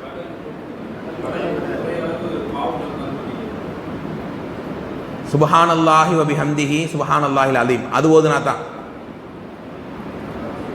ஆதம் நபியில இருந்து இப்படி ஒரு நன்மை எந்த திக்ருக்கும் சொல்லப்பட்டதா தெரியல. ஆதம் நபியில இருந்து இப்ப இங்க ஒரு 100 பேர் இருப்பீங்களா? இவ்வளவு பேருடைய இந்த மஜ்லிஸ் நன்மை ஒரு ஆளு கிடைச்சா நான் யாரு? எவ்வளவு பெரிய பாக்கியம். எனக்குன்னு உள்ள ஷேர் தானே எனக்கு கிடைக்கும். ஆதம் நபியில இருந்து உலகத்தின் கடைசி குழந்தை வரைக்கும் செய்கிற எல்லா நன்மையும் ஒரே ஆளுக்கு அல்லாஹ் கொடுத்தா எவ்வளவு நன்மை இருக்கும்? அவ்வளவு நன்மையை கடமையான தொழுகைக்கு பிறகு திக்ர் ஓதியவருக்கு அல்லாஹ் கொடுக்கிறான். சஹீஹான ஹதீஸ். ஆனா நம்ம எவ்வளவு இன்னைக்கு தானே லொஹருக்கு அசருக்கு பார்த்துக்கலாம், அசர்ல இருக்கும்போது இஷாக்கு திக்ர் பண்ணிக்கான்னு நினைச்சு ஓடிட்டே இருக்கும். ஒவ்வொரு கடமையான தொழுகைக்கு பிறகும் இந்த திக்ரை எல்லாம் தாண்டி இன்னும் நிறைய அவுராது ரசூலுல்லாஹ் ஓதி இருக்கிறாங்க. அதனால் அல்லாஹ்வுடைய பொருத்தம் கிடைக்குங்கிற நியத்துல, மன அமைதியில அர்த்தத்தை உள்வாங்கி சுப்ஹானல்லாஹ் சுப்ஹானல்லாஹ்னு சும்மா வாயிலேயே அதாவது சொல்லிக்கொண்டு களைவதல்ல. இது அல்லாஹ் நேசிக்கிற வழி. ஒன்னும் இல்லை, நைட்ல தூங்கும்போது 39வது அத்தியாயம் 42வது வசனம், அல்லாஹ் சில உயிர்களை தன் பக்கம் இழுக்கிறான். அப்படி இழுக்கிற உயிரை அல்லாஹ் மீண்டும் வாழணும்னு நினைச்சா கொடுக்கிறான், இல்ல தன் வசமே அல்லாஹ் வைத்துக் கொள்கிறான். அப்படி எடுக்கிற உயிரை அல்லாஹ் நல்ல விதமாக மௌத்தாக்குவான். இரவிலே அமல்கள் செய்து திக்ரை செய்து அல்லாஹுடைய ரிலாவோடு மரணிக்கிற, அதாவது உறங்குகிற ஒரு மனுஷனுக்கு நைட்ல தூங்கும்போது நம்ம எத்தனை பேர் கரெக்டான திக்ர் ஓதுவன் இருக்கீங்க? கரெக்டாக நான் ஒழு செஞ்சிடுவேன், இது தர்பியா தான், உங்களுக்கு பேசலாம் தப்பு இல்லை, தர்பியா மாதிரியே இல்லை, பயான் மாதிரியே போதே, யாரும் பேச மாட்டேங்கிறீங்களே. நைட்டில் யாரெல்லாம் செய்யலைன்னா செய்கிறவங்க செய்கிறேன்னு சொல்லுங்க, அப்போ நமக்கு உற்சாகமாக இருக்கும்ல. ஆக நம்ம செய்கிற நன்மையை வெளிப்படுத்துகிறோமே, நன்மை போயிருமேலாம் கிடையாது, நம்ம உள்ளது தான் நல்லா பார்க்கலாம். ஒரு 4-5 பேர் இருக்கீங்க, அல்ஹம்துலில்லாஹ். இன்று முதல் ஏதாவது ஒரு சேஞ்சஸ், ஏன்னா திக்ரை பற்றியே தனி பாடம் இருக்கு. ஒவ்வொரு வெறும் சுபஹானல்லாஹ் நீங்க 100 முறை சொன்னா, சுபஹானல்லாஹ் 100 முறை சொன்னா 1000 நன்மை அல்லாஹ் எழுதுறான், 1000 தீமை அல்லாஹ் அழிக்கிறான். ஒரே ஒரு சுபஹானல்லாஹ் 100 முறை சொன்னால் இப்படி எவ்வளவு அமல்கள் இருக்கு. நைட்டு உறங்கும் போது ஒழு செய்து விட்டு ஆயத்துல் குர்சியை ஓதிட்டு பக்கராவுடைய கடைசி வசனங்களை ஓதிட்டு அதே மாதிரி நாசு ஃபலக் அஹத் 3 முறை ஓதிவிட்டு நீங்கள் உறங்கினால் அந்த நைட்டு அல்லாஹ்வுடைய ரிலாவை நீங்கள் பெற்றுட்டீங்கன்ற கேரண்டி அல்லாஹ் கொடுக்குறான். ஆனா அந்த திக்ரை எப்படி ஓதுறோம்? யார்கிட்டயும் பேசிக்கிட்டு போனை பார்த்துக்கிட்டு ஒரு மாதிரி ஒரு ஓர்மை இல்லாமல் ஓதினால் அதில் எந்த நன்மையும் கிடையாது. ஆக இந்த திக்ர் விஷயங்கள்ல நம்ம எந்த அளவுக்கு அல்லாஹ்வை நெருங்கிட்டோம் என்பதை கொஞ்சம் கவனம் பாருங்க. 6வது விஷயம், 5 சொல்லியிருக்கோமா? 5 என்னன்னு சொல்ல முடியுமா? யாராவது இந்த பக்கம் சொல்லுங்க, யாராவது பின்னாடி உள்ளவங்க சொல்லுங்க, பின்னாடி உள்ளவங்க லாஸ்ட் ரோ சொல்லுங்க. மூமீனாக வாழ வேண்டும், முஸ்லிம் அல்ல மூமீனாக உங்களை நீங்கள் நிலைநிறுத்திக் கொள்ள வேண்டும். 2வது, அல்லாஹ் ரசூலை நம் வாழ்க்கையில் எப்போதும் முதன்மைப்படுத்த வேண்டும். 3வது, அல்லாஹ்வுடைய அருட்கொடைகளை நினைத்து நன்றி செலுத்த வேண்டும். 4வது, மன இச்சைகளை கட்டுப்படுத்திக் கொள்வது. 5வது, அல்லாஹ்வை நினைவு கூறும் அந்த ஒரு அமல்களை செய்வது. அதே மாதிரி 6வது விஷயத்தை அல்லாஹ் சொல்லும்போது உண்மையிலே நம்ம எல்லார்ட்டும் இருக்க வேண்டிய ஒரு பண்பு நம்முடைய நாவடக்கம். யாரிடத்திலே சிதுக்கு நேர்மை இருக்கோ அவர்களுக்கு அல்லாஹ் சொல்லி காட்டுறான், என்னுடைய ரிலா கிடைக்கும். 5ல் 119வது வசனம். வெறுமனே ஒரு 10 பாயிண்ட கொடுக்கணுங்கிறதுக்காக இதெல்லாம் சொல்லப்படுறதில்ல. எதிலெல்லாம் அல்லாஹ்வுடைய ரிலா கிடைக்கும் என்கிற அந்த ஆதாரம் தான் இந்த ஹதீஸ்கள் ஆயத்துக்களை பார்க்கலாம். 5ல் 119வது வசனம். கால் அல்லாஹ் சொல்லுகிறான், ஹாதா யௌமுன் யன்ஃபஉ ஸாதிகீன் சிதுகுஹும். இந்த உலகத்திலே நேர்மையா உண்மை பேசி வாழ்ந்தார்களே, யார்ட்டையும் பொய் பேசாம, யாரையும் ஏமாத்தாம, யார்ட்டையும் அமானித மோசடிகள் செய்யாம வாழ்ந்தார்களே, அவர்களுக்கு ஜன்னாத் பல சொர்க்கம் கிடைக்கும், தஜ்ரி மின் தஹ்திஹல் அன்ஹார் ஹாலிதீன ஃபீஹா அபதான் சொல்லிவிட்டு ரலியல்லாஹு அன்ஹும், இவர்களை, இது சஹாபாக்களை பற்றி மட்டுமல்ல, நேர்மையாளர்கள், அமானிதங்களை பேணக்கூடியவர்கள், உண்மையாகவே பேசக்கூடியவர்களுக்கு அல்லாஹ் சொல்கிறான், அவர்களை அல்லாஹ் பொருந்தி கொண்டு விட்டான். ரலியங்கிறதே பாஸ்ட், அல்லாஹ் அவர்கள் நேசித்து விட்டான், பொருந்தி கொண்டு விட்டான், இவர்களும் அல்லாஹ்வை பொருந்தி கொள்வார்கள். இந்த மாதிரி வாழ்றவர்களும். அப்ப நம்மள்ட்ட நாவடக்கம் இருக்கா? கொஞ்சம் யோசிச்சு பாருங்க. அல்லாஹ் குர்ஆன்ல அதே முஃமினூன்ங்கிற அத்தியாயம் சொன்னல, உங்களை மூமினா அல்லாஹ் எப்ப ஏத்துக்கிறான்? 23ல 3வது வசனம், வல்லதீன ஹும் அனில் லகுவி முஅரிதூன். எப்ப நம்ம வீணா பேசுவோம், விளையாட்டா பேசுவோம், பொய்யா பேசுவோம், மக்களோடு மக்களா இருக்கும்போது, அரட்டை அடிக்கும் போது அல்லாஹ் பாதுகாக்கணும், இந்த மாதிரியான ஒரு வார்த்தைகளை விட்டு விடுவார்கள். அப்ப வீணான பேச்சுக்களை விட்டு அவர்கள் ஒதுங்கி இருப்பார்கள். அப்ப இன்னைக்கு தொழுகிறாங்க, அமல்கள் செய்யறாங்க, ஆனால் பேச்சுன்னு வரும்போது சுப்ஹானல்லாஹ். ஒரு நேரம் பார்க்கிறோம், அவரை பத்தி ஒரு மைண்ட் நமக்கு பெருசா இருந்துச்சு. ஒரு சண்டையில பார்க்கிறோம், நோன்பு திறக்கிற நேரங்க சுப்ஹானல்லாஹ், கஞ்சியுடைய பொறுப்பு அவர் கொடுக்குறாங்க. ஏதோ வந்து மக்கள்கிட்ட வாக்குவாதம், அவர் பேசுற வார்த்தைகள் நவுதுபில்லா, அல்லாஹ் காப்பாற்றணும். அதுவரை அவர் மேல வைத்திருந்த அந்த ஒரு நிலை அப்படியே மாறிவிட்டது. ரமலான்ல பேசவே கூடாது, அது வேற. ஒரு தெரு சண்டையை போல வார்த்தை விடுகிறார்கள். ஒரே ஒரு கெட்ட வார்த்தை அல்லது பொய்யான வார்த்தை உங்க லைஃப்ல பேசினா என்ன தண்டனை தெரியுமா? ஒரே ஒரு வார்த்தை. நான் என் ஆயில்ல ஒரே ஒரு வார்த்தை நான் பேசாதவன் யாரா சொல்ல முடியுமா? நான் லாஸ்டா ரொம்ப மோசமா பேசி பல வருஷங்கள் ஆச்சு அப்படின்னு யாரா இருக்கீங்களா? இங்க ரொம்ப நாளா அப்படி பேசுற ஆளே கிடையாது. பேசினேன் திருந்திட்டேன் ரொம்ப நாள் ஆச்சுங்கிற இருக்குமா? இருக்கீங்க அல்ஹம்துலில்லாஹ். ஒன்று மனைவிட்ட பேசியிருப்போம், பிள்ளைகள்கிட்ட பேசியிருப்போம், வியாபார ரீதியாக பேசியிருப்போம். ஏதாவது நியாயமா பேசினா அது ஓகே. ஆனா பொய்யாகவோ வீணாகவோ நாங்கள் பேசிவிட்டால் ஒரே ஒரு வார்த்தைக்கு பேசினவன் கிழக்கில் இருந்தால் அவன் செல்ல வேண்டிய சொர்க்கம் மேற்கில் இருக்குமா? அவ்வளவு தூரமா அவன் போயிடுறான் சொர்க்கத்தை விட்டு. ஒரே ஒரு விஷயம். பெருமானார் அரஃபா உரையிலே சொன்னாங்க, தன் நாவை உயர்த்தி காண்பித்து, ஒரு மனுஷன் நரகம் செல்வது இந்த நாவால் மட்டும்தான். அப்ப அல்லாஹ் சொல்றான், நேர்மையாளர்கள் உண்மையாளர்கள் நாளைய மறுமையினுடைய நாளில் என்னுடைய பொருத்தத்தோடு நிற்பார்கள். ஆக நாவடக்கம், நம்முடைய பேச்சு, நம்முடைய அஹ்லாக் நல்ல விதமாக அமைத்துக் கொள்ளும் போது அல்லாஹ்வினுடைய அந்த நேசம் நிச்சயமாக கிடைக்கும். அன்பானவர்களே, ஏழாவது விஷயம் உண்மையிலேயே நம்முடைய வாழ்வில் பலர்கள்ட்ட இல்லாத விஷயம், தனிமையில் அச்சம். குர்ஆன்ல ஏராளமான அந்த உங்களுக்கு குறிப்பு தருவோம் இன்ஷா அல்லாஹ். அதில் நிறைய வசனங்களை சொல்ல நேரம் இல்லை. அத்தனை வசனங்களிலேயும் அல்லாஹ் ரப்புல் ஆலமீன் தனிமையில இன்னைக்கு எவ்வளவு பாவங்கள் செய்யறோம். சுப்ஹானல்லாஹ். அந்த பாவங்கள் கொஞ்சம் தனிமைன்னு ஒன்று கிடைச்சிட்டா அந்த நேரம் ஷைத்தான் நம்முடைய மனங்களை ஆட்கொண்டு விடுகிறான். அல்லாஹ் ரப்புல் ஆலமீன் சூரா முல்க் 67வது அத்தியாயத்துடைய 13வது வசனம், நிறைய வசனம் இருக்கு, அது உங்களுக்கு நோட்ஸா நான் கொடுக்குறேன். அந்த வசனத்தில் ஒரு வசனம் தான் அல்லதீன யக்ஷௌன ரப்பஹும் பில் கைப். தனிமையிலே அல்லாஹ்வோடு அவங்க பேசுறாங்க, தனிமையிலோடு இருக்கிறாங்களே அவர்களுக்கு அல்லாஹ்வுடைய ரிதா. ஆனா தனிமையிலே அல்லாஹ்வை மறந்து பாவங்களை நுழைகிறானே அவனுக்கு அல்லாஹ்வுடைய லகும், அவர்களுக்கு கடுமையான அதாபுகள் உண்டு. ஆனா தனிமையில் அல்லாஹ்வை பயந்த மனிதனுக்கு லகும் மக்ஃபிரா வ அஜ்ருன் கபீர், அல்லாஹ்வுடைய மன்னிப்பு பெரிய கூலியும் உண்டு. அப்ப தனிமையில நான் எப்படி அல்லாஹ்வை நான் நெருங்கினேன். சுப்ஹானல்லாஹ். ஒரு மனுஷன் தனிமையில் அல்லாஹ்வை நினைத்து அழும்போது அவனுக்கு அரிஷுடைய நிலையிலும் அல்லாஹ் கொடுக்குறான். என்னைக்காவது தனிமையில் அல்லாஹ்வோடு நாங்க பேசியிருப்போமா? ரமலான்ல ஏதோ சஹர் நேரம் தஹஜ்ஜத் நேரம் பேசுவாங்க.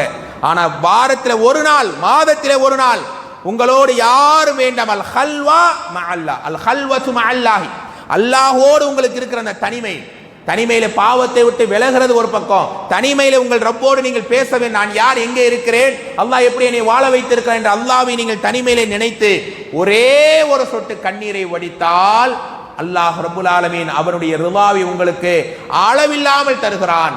அப்படிதான் மக்கள் வாழ்ந்தார்கள். தனிமையிலே ஒரு மனிதன் அல்லாஹ்வை நினைத்து அழுது விட்டால், என ஒவ்வொரு 10 தலைப்பு, ஒவ்வொன்றையுமே நீங்க ஆழமாக கவனிக்க வேண்டிய செய்திகள். அந்த தனிமை ஒரு மனிதனை நிச்சயமாக அல்லாஹ்வுடைய பொருத்தத்தை வாங்கி தரும். ஒரு சஹாபியுடைய வரலாறு நான் இங்கே சொல்வேன். உல்பத் இப்னு ஸைத் ரலியல்லாஹு அன்ஹு, இந்த சஹாபியுடைய பேரை கேள்விப்பட்டிருக்கீங்களா? தனிமையில எவ்வளவோ விஷயங்கள் நம்ம அல்லாஹ் கிட்ட கேட்கிறோம், பேசுறோம். ஆனா அப்படி ஒரு தனிமையில என்னைக்காவது நான் அல்லாஹ்வோடு, அதாவது அந்த தனிமை எப்படி இருக்கணும் என்றால், அல்லாஹ் என்கிட்ட பேசுறான், நான் அல்லாஹ்ட்ட பேசுறேன். அந்த தனிமையில பாவத்தை விட்டு விலகுவது ஒரு ரகம் என்றால், அந்த தனிமையில் அல்லாஹ்ட்ட நம்ம பேசுவது இன்னொரு பண்பாக இருக்கிறது. இந்த உல்பத் இப்னு ஸைத் ரலியல்லாஹு ஒரு இளைஞர், ஒரு சஹாபி. சுப்ஹானல்லாஹ். எத்தனை முறை இந்த வரலாறை சொன்னாலும் உள்ளத்தில் ஏதோ ஒரு மாற்றம் தான் சகோதர சகோதரிகளே. பெருமானார் ஸல்லல்லாஹு அலைஹி வஸல்லம் அகழ் போருக்காக எல்லாற்றையும் செல்வங்களை கேட்கிறாங்க. அல்லாஹ் எப்படி பொருந்திக்கிறாங்கிறத பாருங்க தனிமையில ரப்போடு நெருங்கும் போது. அப்போ எல்லாற்றையும் ரசூல் அலைஹி வஸல்லம் சதக்காவை கேட்கிறாங்க. அப்படி கேட்கிற நேரம் எல்லாரும் அள்ளி கொடுக்குறாங்க. ஆனா இந்த உல்பத் இப்னு ஸைத் என்கிற சஹாபி கிட்ட உண்மையில ஒரு ஏழை அடிமை, ஒண்ணுமே இல்லாதவர். நம்மள்ட்ட எல்லாம் இன்னைக்கு ஒரு தர்மம் கேட்கறாங்கன்னா இருந்தா கொடுப்போம், இல்ல அடுத்த நாள் கொடுப்போம், இல்லையா அல்ஹம்துலில்லாஹ்னு போயிடுவோம். ஆனா இவர் என்ன நினைக்கிறாரு, இல்லைன்னு போயிடுறாரு. இஷா முடிச்சுட்டு வீட்டுக்கு போறாரு, இரவெல்லாம் அழுகிறார். எனக்கு தர்மத்துடைய கூலி வேணும், அல்லாஹ்வே எனக்கு அந்த நன்மையை தா என்று கேட்டு அழுகிறார். என்ன சொல்றாரு? இறைவா ரஹ்மானே, என்னுடைய மானத்தை மரியாதையை நான் அடகு வைக்கிறேன், என் மான மரியாதை நான் அடகு வைக்கிறேன். அந்த மான மரியாதையை நீ எடுத்துக்கொள். என்ன பேசியிருப்பாங்க, திட்டிருப்பாங்க, அவமானப்படுத்தி இருப்பாங்க, எல்லாரையும் நான் மன்னிச்சிடுறேன். அதனால எனக்கு என்ன நன்மை வேணும்? எனக்கு இந்த எல்லாருக்கும் கிடைச்ச தர்மத்துடைய கூலி எனக்கு தந்துடு யா அல்லாஹ் என்று கேட்டு கதறார். உல்பத் இப்னு ஸைத் ரலியல்லாஹு அப்படியே உறங்கிறார். ஃபஜருக்கு பள்ளிக்கு வராரு. ஃபஜருக்கு பிறகு அல்லாஹ்வுடைய தூதர் ஸல்லல்லாஹு அலைஹி வஸல்லம் ஒரு சில உபதேசங்கள் செய்வார்கள். அன்றைக்கு ஃபஜருக்கு பிறகு உபதேசமே இதுதான். மக்களோடு மக்களாக அமர்ந்திருக்கிறார் அந்த உல்பத் இப்னு ஸைத் ரலியல்லாஹு. பெருமானார் கேட்கிற வார்த்தை, ஐனல் முத்தஸத்திகு பிஅர்லிஹில் பாரிஹா, நேற்று இரவு தன் மானத்தை அடகு வைத்தவர் எங்கே? நேற்று இரவு தன் மானத்தை அடகு வைத்து தர்மம் செய்தவர் எங்கே? இவர் அல்லாஹ்ட்ட தனிமையிலே பேசியது பெருமானார் காதுக்கு வந்ததென்றால் உல்பத் இப்னு ஸைத் அழுகிறார். அல்லாஹ்வுடைய தூதரை, நான் தான் அல்லாஹ் உங்களுக்கு வஹியாக தந்தானோ என்று கேட்டு நிற்கிறார். பெருமானார் சொன்னார்கள், உல்பத் இப்னு ஸைதே, கத் குபில ஸதகதுக், உன்னுடைய தர்மத்தை அல்லாஹ் ஏற்றுக்கொண்டு விட்டான். அல்லாஹ் உன்னுடைய இந்த செயலால் சந்தோஷப்பட்டு விட்டான். இதே வார்த்தையை சொல்லும் போது அல்லாஹ் சந்தோஷப்பட்டால் ரிலா கிடைக்காதா என்ன? பொருத்தம் பெறமாட்டாரா என்ன? உன்னுடைய இந்த செயலால் பல சஹாபாக்கள் செய்திகள்ல அல்லாஹ் உங்கள் செயலால் சிரித்தான் என்று வரும், அல்லாஹ் உங்க செயலால மகிழ்ச்சி அடைந்தான் என்று வரும். அப்படி இவருக்கு ரசூலுல்லாஹ் சொல்றாங்க, அந்த நேரம் அல்லாஹ்விடத்திலே நான் தனிமையிலே அழுது முறையிட்டதை, யா அல்லாஹ், அல்லாஹ்வுடைய இவ்வளவு படைப்புகளுக்கு மத்தியிலே அல்லாஹ் அதை கவனம் செலுத்தி ரசூலுல்லாஹ்வுக்கு கொண்டு வந்து அவருடைய காதுக்கு விடியறதுக்கு முன்னாலே அல்லாஹ் கொண்டு வந்தானே. இதற்கு காரணம் என்ன சகோதரர்களே? அல்லாஹ்வோடு அவருக்கு இருந்த அந்த தனிமை நன்மைக்கான ஏங்குதல் தான். அப்படிப்பட்ட அந்த நிலை இருந்தால் நிச்சயமாக நமக்கும் அல்லாஹ்வுடைய ரிலா கிடைக்கும். தனிமையில் அல்லாஹ்விடத்தில் அப்படி ஒண்ணே இல்லை. உங்க ரூம்ல அப்படியே உட்கார்ந்து ஒரு அரை மணி நேரம் வேணாம், அதை விட குறைவான ஒரு 5 நிமிடம் போதும். மாசத்துல ஒரே ஒரு தடவை தனிமையிலே நானும் நீங்களும் அல்லாஹ்வை நினைத்து நாம் பேசும்போது, ஒரு தனிமை கிடைத்தால் ஆபாச சிந்தனைகள் பாவங்கள் அப்படியே வரும்போது அல்லாஹ்வை நாம் பயந்து கொண்டால் அவர்கள் தான் இந்த லிஸ்ட்ல முதன்மையாக வருவாங்க என்பதை நீங்கள் படிக்கலாம். இது எத்தனாவது பாயிண்ட்? 8வது விஷயம் என்ன தெரியுமா? அல்லாஹ்வுடைய ரிலாவை இவ்வளவு விஷயங்கள் இருந்தாலும் அந்த ரிலாவை வேண்டுவதற்காக அல்லாஹ் ரிலாவை கேட்கறதுக்குன்னே ஸ்பெஷல் துவா இருக்கு. யா அல்லாஹ் உன் ரிலாவை தா அப்படின்னு அந்த ரிலாவை கேட்கறதுக்குள்ள துவா, அதை கேட்கணும். அல்லாஹ்ட்ட செல்வத்தை கேட்க துவா இருக்குது, ஆரோக்கியத்துக்கு துவா, எல்லாத்துக்கும் துவா இருக்குல்ல. இந்த இறை பொருத்தத்தை பெறுவதற்கென்று பல பிரார்த்தனைகள் இருக்குது. யாருக்காவது ஒரு துவா தெரியுமா மனப்பாடமா? இந்த தலைப்பு சாதாரணமான தலைப்பு அல்ல. எவ்வளவு பயான்கள், எவ்வளவு ஹதீதுகள், எவ்வளவு தஃப்சீர் கிளாஸ், எதை கேட்டாலும் அதெல்லாம் 2வது ஆப்ஷன் தான். இறை இந்த பண்பு எங்க கிட்ட இல்லைன்னா அவன் என்ன இழக்கிறான்? எதை இழந்துடுறான்? அல்லாஹ்வை பார்க்கிற அந்த நிலையவே அவன் இழக்கிறான். இதை விட ஒரு இழப்பு இருக்கா சொர்க்கத்தில்? அல்லாஹ்விடத்திலே ரிலாவி கேட்கிற சுப்ஹானல்லாஹ். இது சம்பந்தமா பார்க்கும்போது ஏராளமான நிறைய துவா இருக்கு. ஒரு துவா யாருக்கா தெரியுமாங்க? இந்த ரிலா வேணும் தானே ஆசைப்படுறோம். நீங்க என்னதான் இந்த பண்புகள் எல்லாம் கொண்டு வாழ்ந்தாலும் அல்லாஹ்ட்ட அல்லாஹ் உன் ரிலாவை எனக்கு தான் கேட்டாதான் அது கிடைக்கும். இஸ்திக்ஃபாரு, தனிமையில் அச்சப்படுறது, திக்ர் செய்யறதெல்லாம் அந்த பண்புகள்ல வருது. இந்த ரிலாவை கொண்டு, இந்த ரிலாவை சொல்லி அல்லாஹ்ட்ட கேட்கிற துவா நிறைய இருக்கு. முதல் துவா வரலி வரலி அண்ணா, வரலினா வரலி அண்ணா. ஈஸியான துவா. யா அல்லாஹ், நான் உன்னை பொருந்திக்கிறேன், நீ என்ன பொருந்திக்க.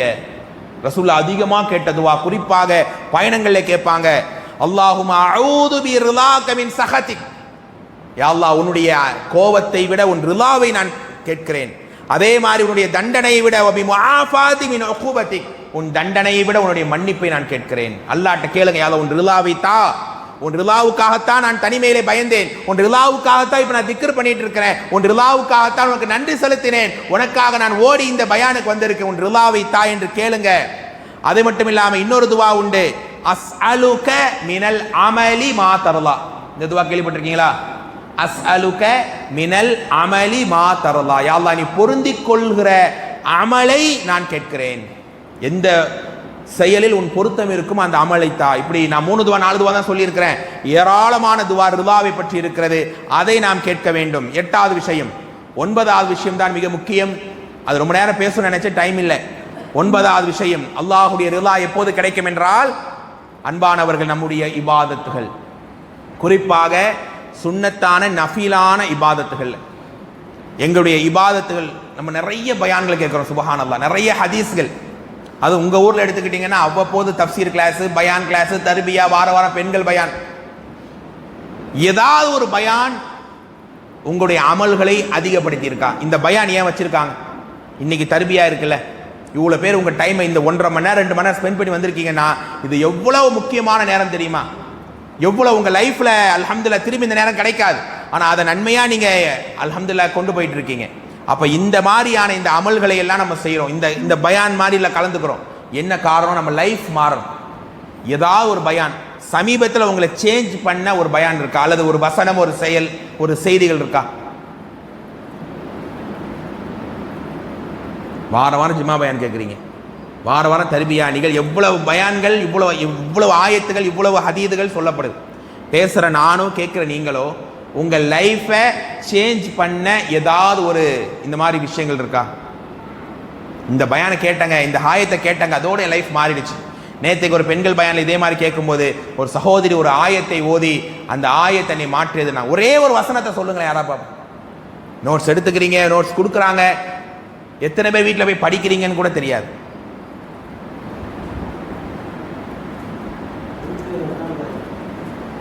சூரத்து முல்க்ல 2வது வசனம் இன்னைக்கு ஓதுன வசனம், அல்லதி ஹலக்கல் மவுத் வல் ஹயாத்தல் யப்லுவக்கும் ஐயுக்கும் அஹ்சனு அமலா. இந்த வசனம் உங்களில் அல்லாஹ் பெஸ்ட் யார், ஐயுக்கும் அஹ்சனு அமலா, சிறந்தவர்கள் யார் என்று அல்லாஹ் சோதிக்கத்தான் உங்களுக்கு லைஃபே. அப்போ அந்த வசனத்தை எனக்கு மாற்றம் கொடுத்துச்சுங்கிறார் அவர். அப்படி ஒரு சொல்ல வைக்கப்படுறீங்களா? அப்படி எதுவுமே இல்லையா? பயானே நம்ம மாற்றிக்க தானங்க.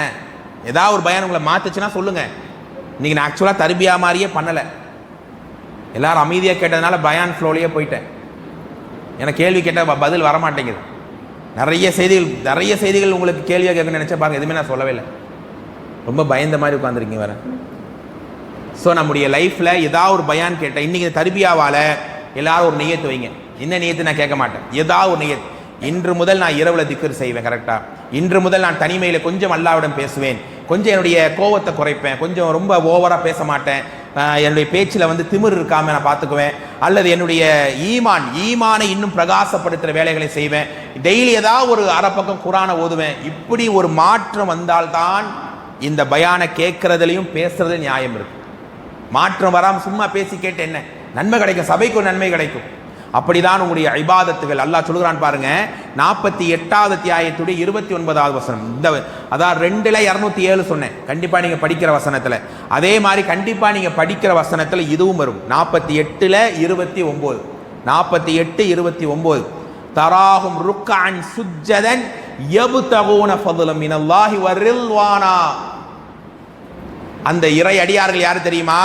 இறைவனுடைய அருளையும் இறைவனுடைய பொருத்தத்தையும் தேடிய நிலையிலே ருக்குவிலையும் சஜிதாவிலையும் இருப்பதை நீங்கள் பார்ப்பீங்க. மூமின்கள் யார்? ரில்வான்ங்கிற வார்த்தை எங்கேயும் வருது பாருங்க. அவங்க முகத்துல சீமாஹும் ஃபீ வுஜூஹிஹிம் மின் அஸரி சுஜூத், அவங்க முகத்துல சஜிதாவுடைய அடையாளம் இருக்கும். அல்லாஹ்வுடைய வசனங்க அந்த இறை பொருத்தத்தை தேடி எப்போதுமே ருக்குவிலையும் சஜிதாவிலையும் இருப்பார்கள். நம்மளை அல்லாஹ் கண்ணியப்படுத்தி இருக்கிறான். 5 வேளை தொழுகையை எந்த நிலையிலும் விட மாட்டோம். ஆனால் அது மட்டும் போதாதே, நஃபில்களான அமல்களை கொண்டுதான் அல்லாஹ் உங்களை நெருங்கி வருகிறான். சுன்னத்திலே என்னையும் சேர்த்துக் கொள்வேன். பல நேரம் அசால்ட்டாக தான் இருக்கும். ஃபஜர் சுன்னத் ஓகே, வித்ரு ஓகே, ஆனால் அசரு லொஹர்னு வரும்போது முன்னாடியே வந்தாலும் அப்படியே ஒரு மாதிரி ஒரு அந்த ஷைத்தான் வரதானே செய்கிறான். அப்போ என்ன, நானாக இருக்கட்டும் நீங்களாக இருக்கட்டும், ஃபர்துலேயே எவ்வளோ கோட்டை விடுறோம். முன்னாடியே உட்கார்ற நன்மை எவ்வளோ நன்மை. முன்னாடியே எத்தனை பேர் உட்கார்றீங்க? என்னையும் சேர்த்துக் கொள்வேன். அல்லது தொழுகைக்காக இமாமுடைய வலது பக்கத்தில் நிற்கிறது எவ்வளோ போட்டி போடுறோமா?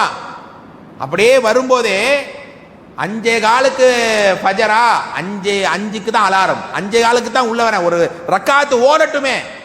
இப்படிதானே அல்லாஹ் பலர்கள் நினைக்கிறார்கள். அதே மாதிரி வீட்டிலே தொழுவது என்பது உங்கள் வீட்டில் பரக்கத்துனாங்க. எத்தனை பேர் அந்த சுன்னாவை ஃபாலோ பண்ணுறோம்?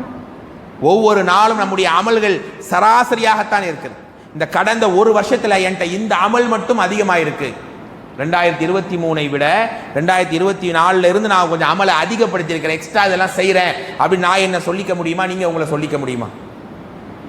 இந்த 2024 ஸ்டார்டிங்கில் இருந்து போன வருஷத்தை விட இந்த வருஷம் எனக்கு அமல்கள் கூடி இருக்கு.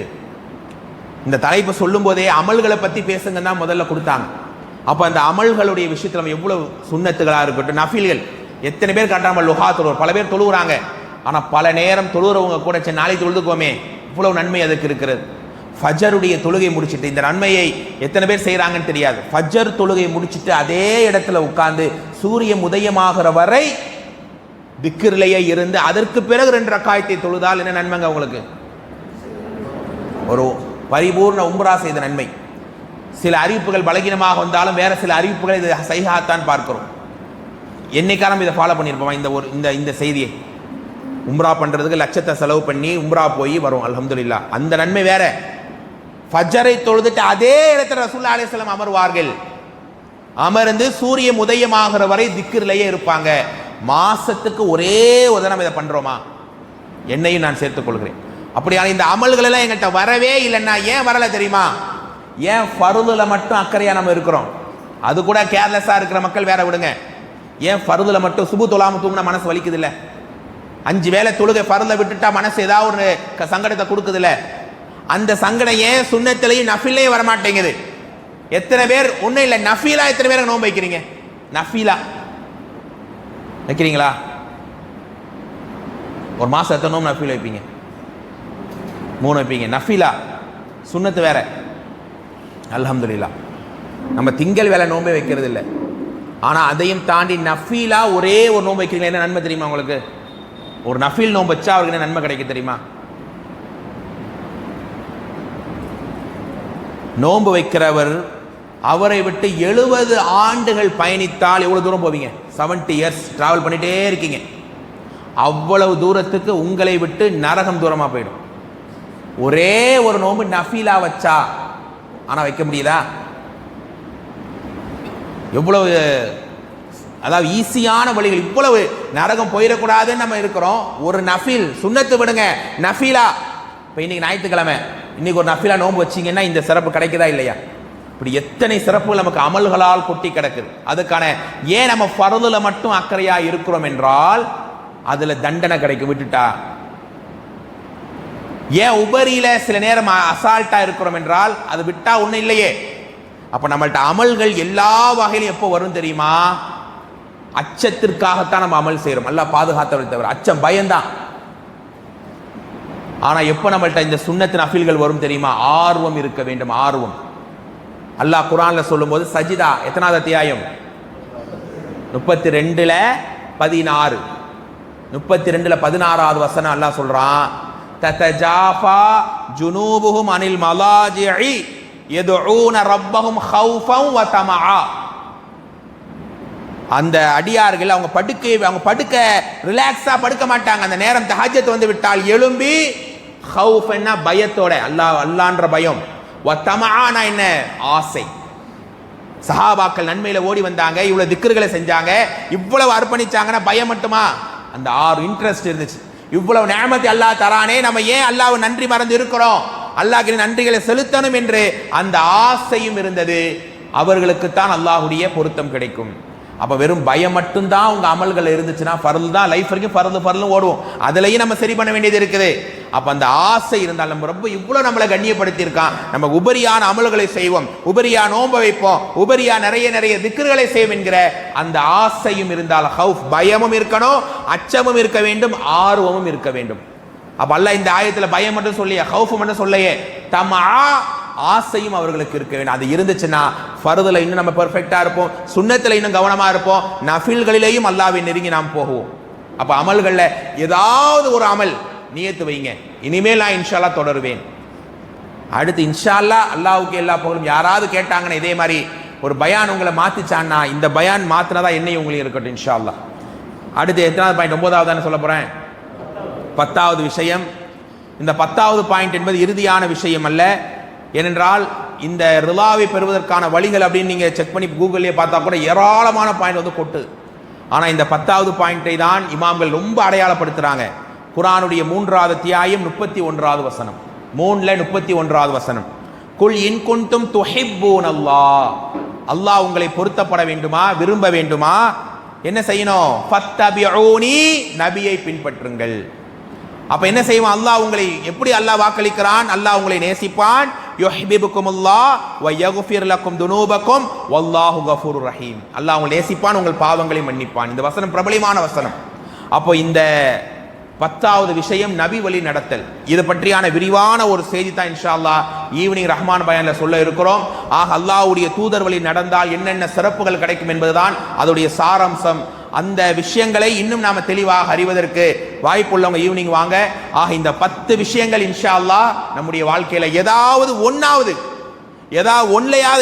இனிமேல் நான் ஆரம்பிப்பேன், என் லைஃப்ல நான் தொடருவேன் என்கிற அந்த உறுதிமொழி இருந்தால், உரையினுடைய துவக்கத்திலே சொன்னதை போல இன்ஷா அல்லாஹ் என்னுடைய உங்களுடைய முகத்தை பார்த்து என்னை பொருந்தி கொண்டீர்களா அல்லாஹ் என்று நம்மை பார்த்து கேட்கிற அந்த நொடி நிச்சயமாக வரும். அன்பானவர்களே, இந்த நிலையில் நாம் கவனமற்றே இருந்தால் நம்ம லைஃப் மாறாமையே போச்சுன்னு சொன்னால் அல்லாஹ் எங்களை பாதுகாக்க வேண்டும். இன்னைக்கு மரணங்களை பார்த்துக்கிட்டே இருக்கிறோம்.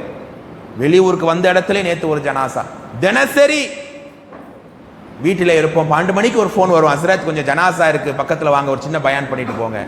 பயான் பண்ணிட்டு வரோம், அடுத்த மக்ரிபுக்கு ஒரு ஜனாசா போலாம். இப்படியெல்லாம் இன்னைக்கு தினசரி மவுத். அல்லாஹ் எங்களுக்கு ஓய்வையும் ஆரோக்கியத்தையும் கொடுத்திருக்கான். இன்னைக்கு இருக்கிற இந்த நேரங்களை இப்படியெல்லாம் நம்ம தவறுகளை சீர்படுத்தி இறை பொருத்தத்தை பெறலாம் என்று நாம் இன்ஷா அல்லாஹ் முயற்சி பண்ணுவோம். அல்லாஹ் இந்த 10 விஷயங்கள் மட்டுமல்ல, இன்னும் ஏராளமான விஷயங்கள் இதெல்லாம் தொடரா ஒரு 10 நாள் பேச வேண்டிய செய்திகள் முடிந்த அளவு எனக்கும் உங்களுக்கும் சுருக்கி நான் தந்திருக்கிறேன். அல்லாஹ் ரப்புல் ஆலமீன் இந்த உபதேசத்தால் நம்முடைய உள்ளங்களை மாற்றி நம்முடைய மனங்களை அமைதிப்படுத்தி அல்லாஹ் நமக்கு நோய் நொடிகள், பலகீனங்கள், சோர்வுகள் இல்லாமல் நீண்ட ஆயுளையும் அல்லாஹ் பொருந்தி கொண்ட நிலையில் நம்முடைய மௌத்தை அல்லாஹ் தரும். அதான் முக்கியமானது. நீங்க இந்த மாதிரி அல்லாஹ் பொருத்தத்துக்காக வாழ்ந்து மௌத்தாகும் போது அல்லாஹ் சொல்ற வார்த்தை புஷ்ஷிர பிரில்வானிஹி, என் பொருத்தத்தை கொண்டு அந்த மனிதனுடைய உயிரை எடுங்கன்னு அல்லாஹ் சொல்லுவான். என் பொருத்தத்தால் அவன் உயிர் வெளியே வரட்டும். அப்படிப்பட்ட சக்கராத்தை எனக்கும் உங்களுக்கும் தந்து நம்முடைய நன்மைகளால் நம்முடைய கபரை அல்லாஹ் ஒளிவூட்டி நாளை மறுமையிலே அல்லாஹுடைய நேசத்தோடு அவன் பொருத்தத்தோடு அல்லாஹ் நம்மை எழுப்பி நல்லடியார்களோடு அல்லாஹ் நம்மை ஒன்று கூட்டி அல்லாஹுடைய தண்டனை, வேதனை, சாபம் எல்லா நிலைகளிலும் அல்லாஹ் நம்மை தூரமாக்கி நரகம் பக்கமே போய்விடாமல் நம் அனைவரையும் நம் குடும்பத்தாரோடு இணைந்து அல்லாஹுடைய தூதரோடு சொர்க்கத்திலே இருக்கிற உயர்ந்த பாக்கியத்தை எனக்கும் உங்களுக்கும் நம் குடும்பத்தார் அனைவருக்கும் அல்லாஹ் தந்து அருள் புரிவானாக என்று பிரார்த்தனை செய்து அல்லாஹ்வை அதிகமாக புகழ்ந்து அருமையான இந்த வாய்ப்பை தந்த நமது முபஷிர் பள்ளியினுடைய நிர்வாகிகளுக்கும் இந்த நேரத்திலே வந்து அல்லாஹுடைய இல்லத்திலே இந்த உபதேசங்களை கேட்ட அனைத்து நல்லுள்ளங்களுக்கும் சகோதர சகோதரிகளுக்கும் அல்லாஹ் அருள் செய்வானாக என்று வாய்ப்புக்கு நன்றி கூறி உங்களுடைய துஆக்களை எதிர்பார்த்த நிலையிலே இந்த உரையை நான் முடித்துக் கொள்கிறேன். வாஹிர் தஅவானா அனில் ஹம்துலில்லாஹி ரப்பில் ஆலமீன். அஸ்ஸலாமு அலைக்கும் வரஹ்மத்துல்லாஹி வபரகாத்துஹு. உங்களுக்கு அந்த பயான் பேப்பர் இன்ஸ் கொடுப்பாங்க. ஷார்ட்டாக அந்த வரலாறு சொன்ன நபி சஹாபி பேர் எழுதியிருக்கிறோம். ஒவ்வொரு பாயிண்ட் எழுதியிருக்கிறோம். சொன்ன வசனங்கள், கூடுதலான வசனங்கள் இருக்கும் இன்ஷா அல்லாஹ். அதை நீங்கள் படித்துக் கொள்ளுங்கள். நான் மறந்துட்டாலும் கேள்வி கேளுங்கன்னு வந்து அவர் ஆர்வமாக இருக்கிறார். அல்ஹம்துலில்லாஹ். ஜாஃபர் ரலியல்லாஹ் அவங்க உடைய மனைவி பேர் என்ன? எந்த போர்க்களத்து நேரத்தில் ரசூலுல்லாஹி அலைஹி வஸல்லம் சந்திச்சாங்க?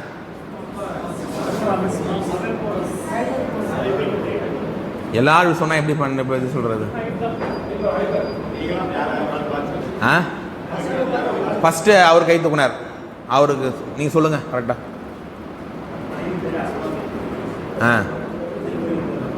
அவர் கொடுத்துடலாங்க. இன்னொரு கேள்வி கேட்டுடலாம் இன்ஷா அல்லாஹ். ஒரு திக்கரை ஓதினால் அவருக்கு அல்லாஹுடைய அன்னைக்கு அவர் தான் அல்லாட்ட முதன்மையான அடியான் அப்படின்னு ரசூல் ஒரு திக்கரை சொன்னாங்க. அது என்ன திக்கர், எத்தனை முறை ஓதணும்? டிஷர்ட் போட சவர் சொல்றேன்.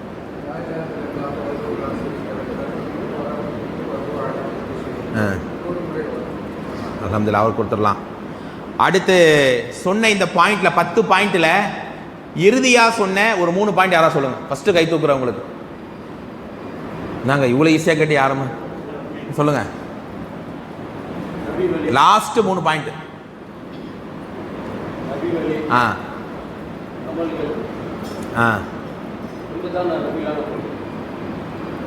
அமல்களை தான் நான் சேர்த்து சொன்னேன்.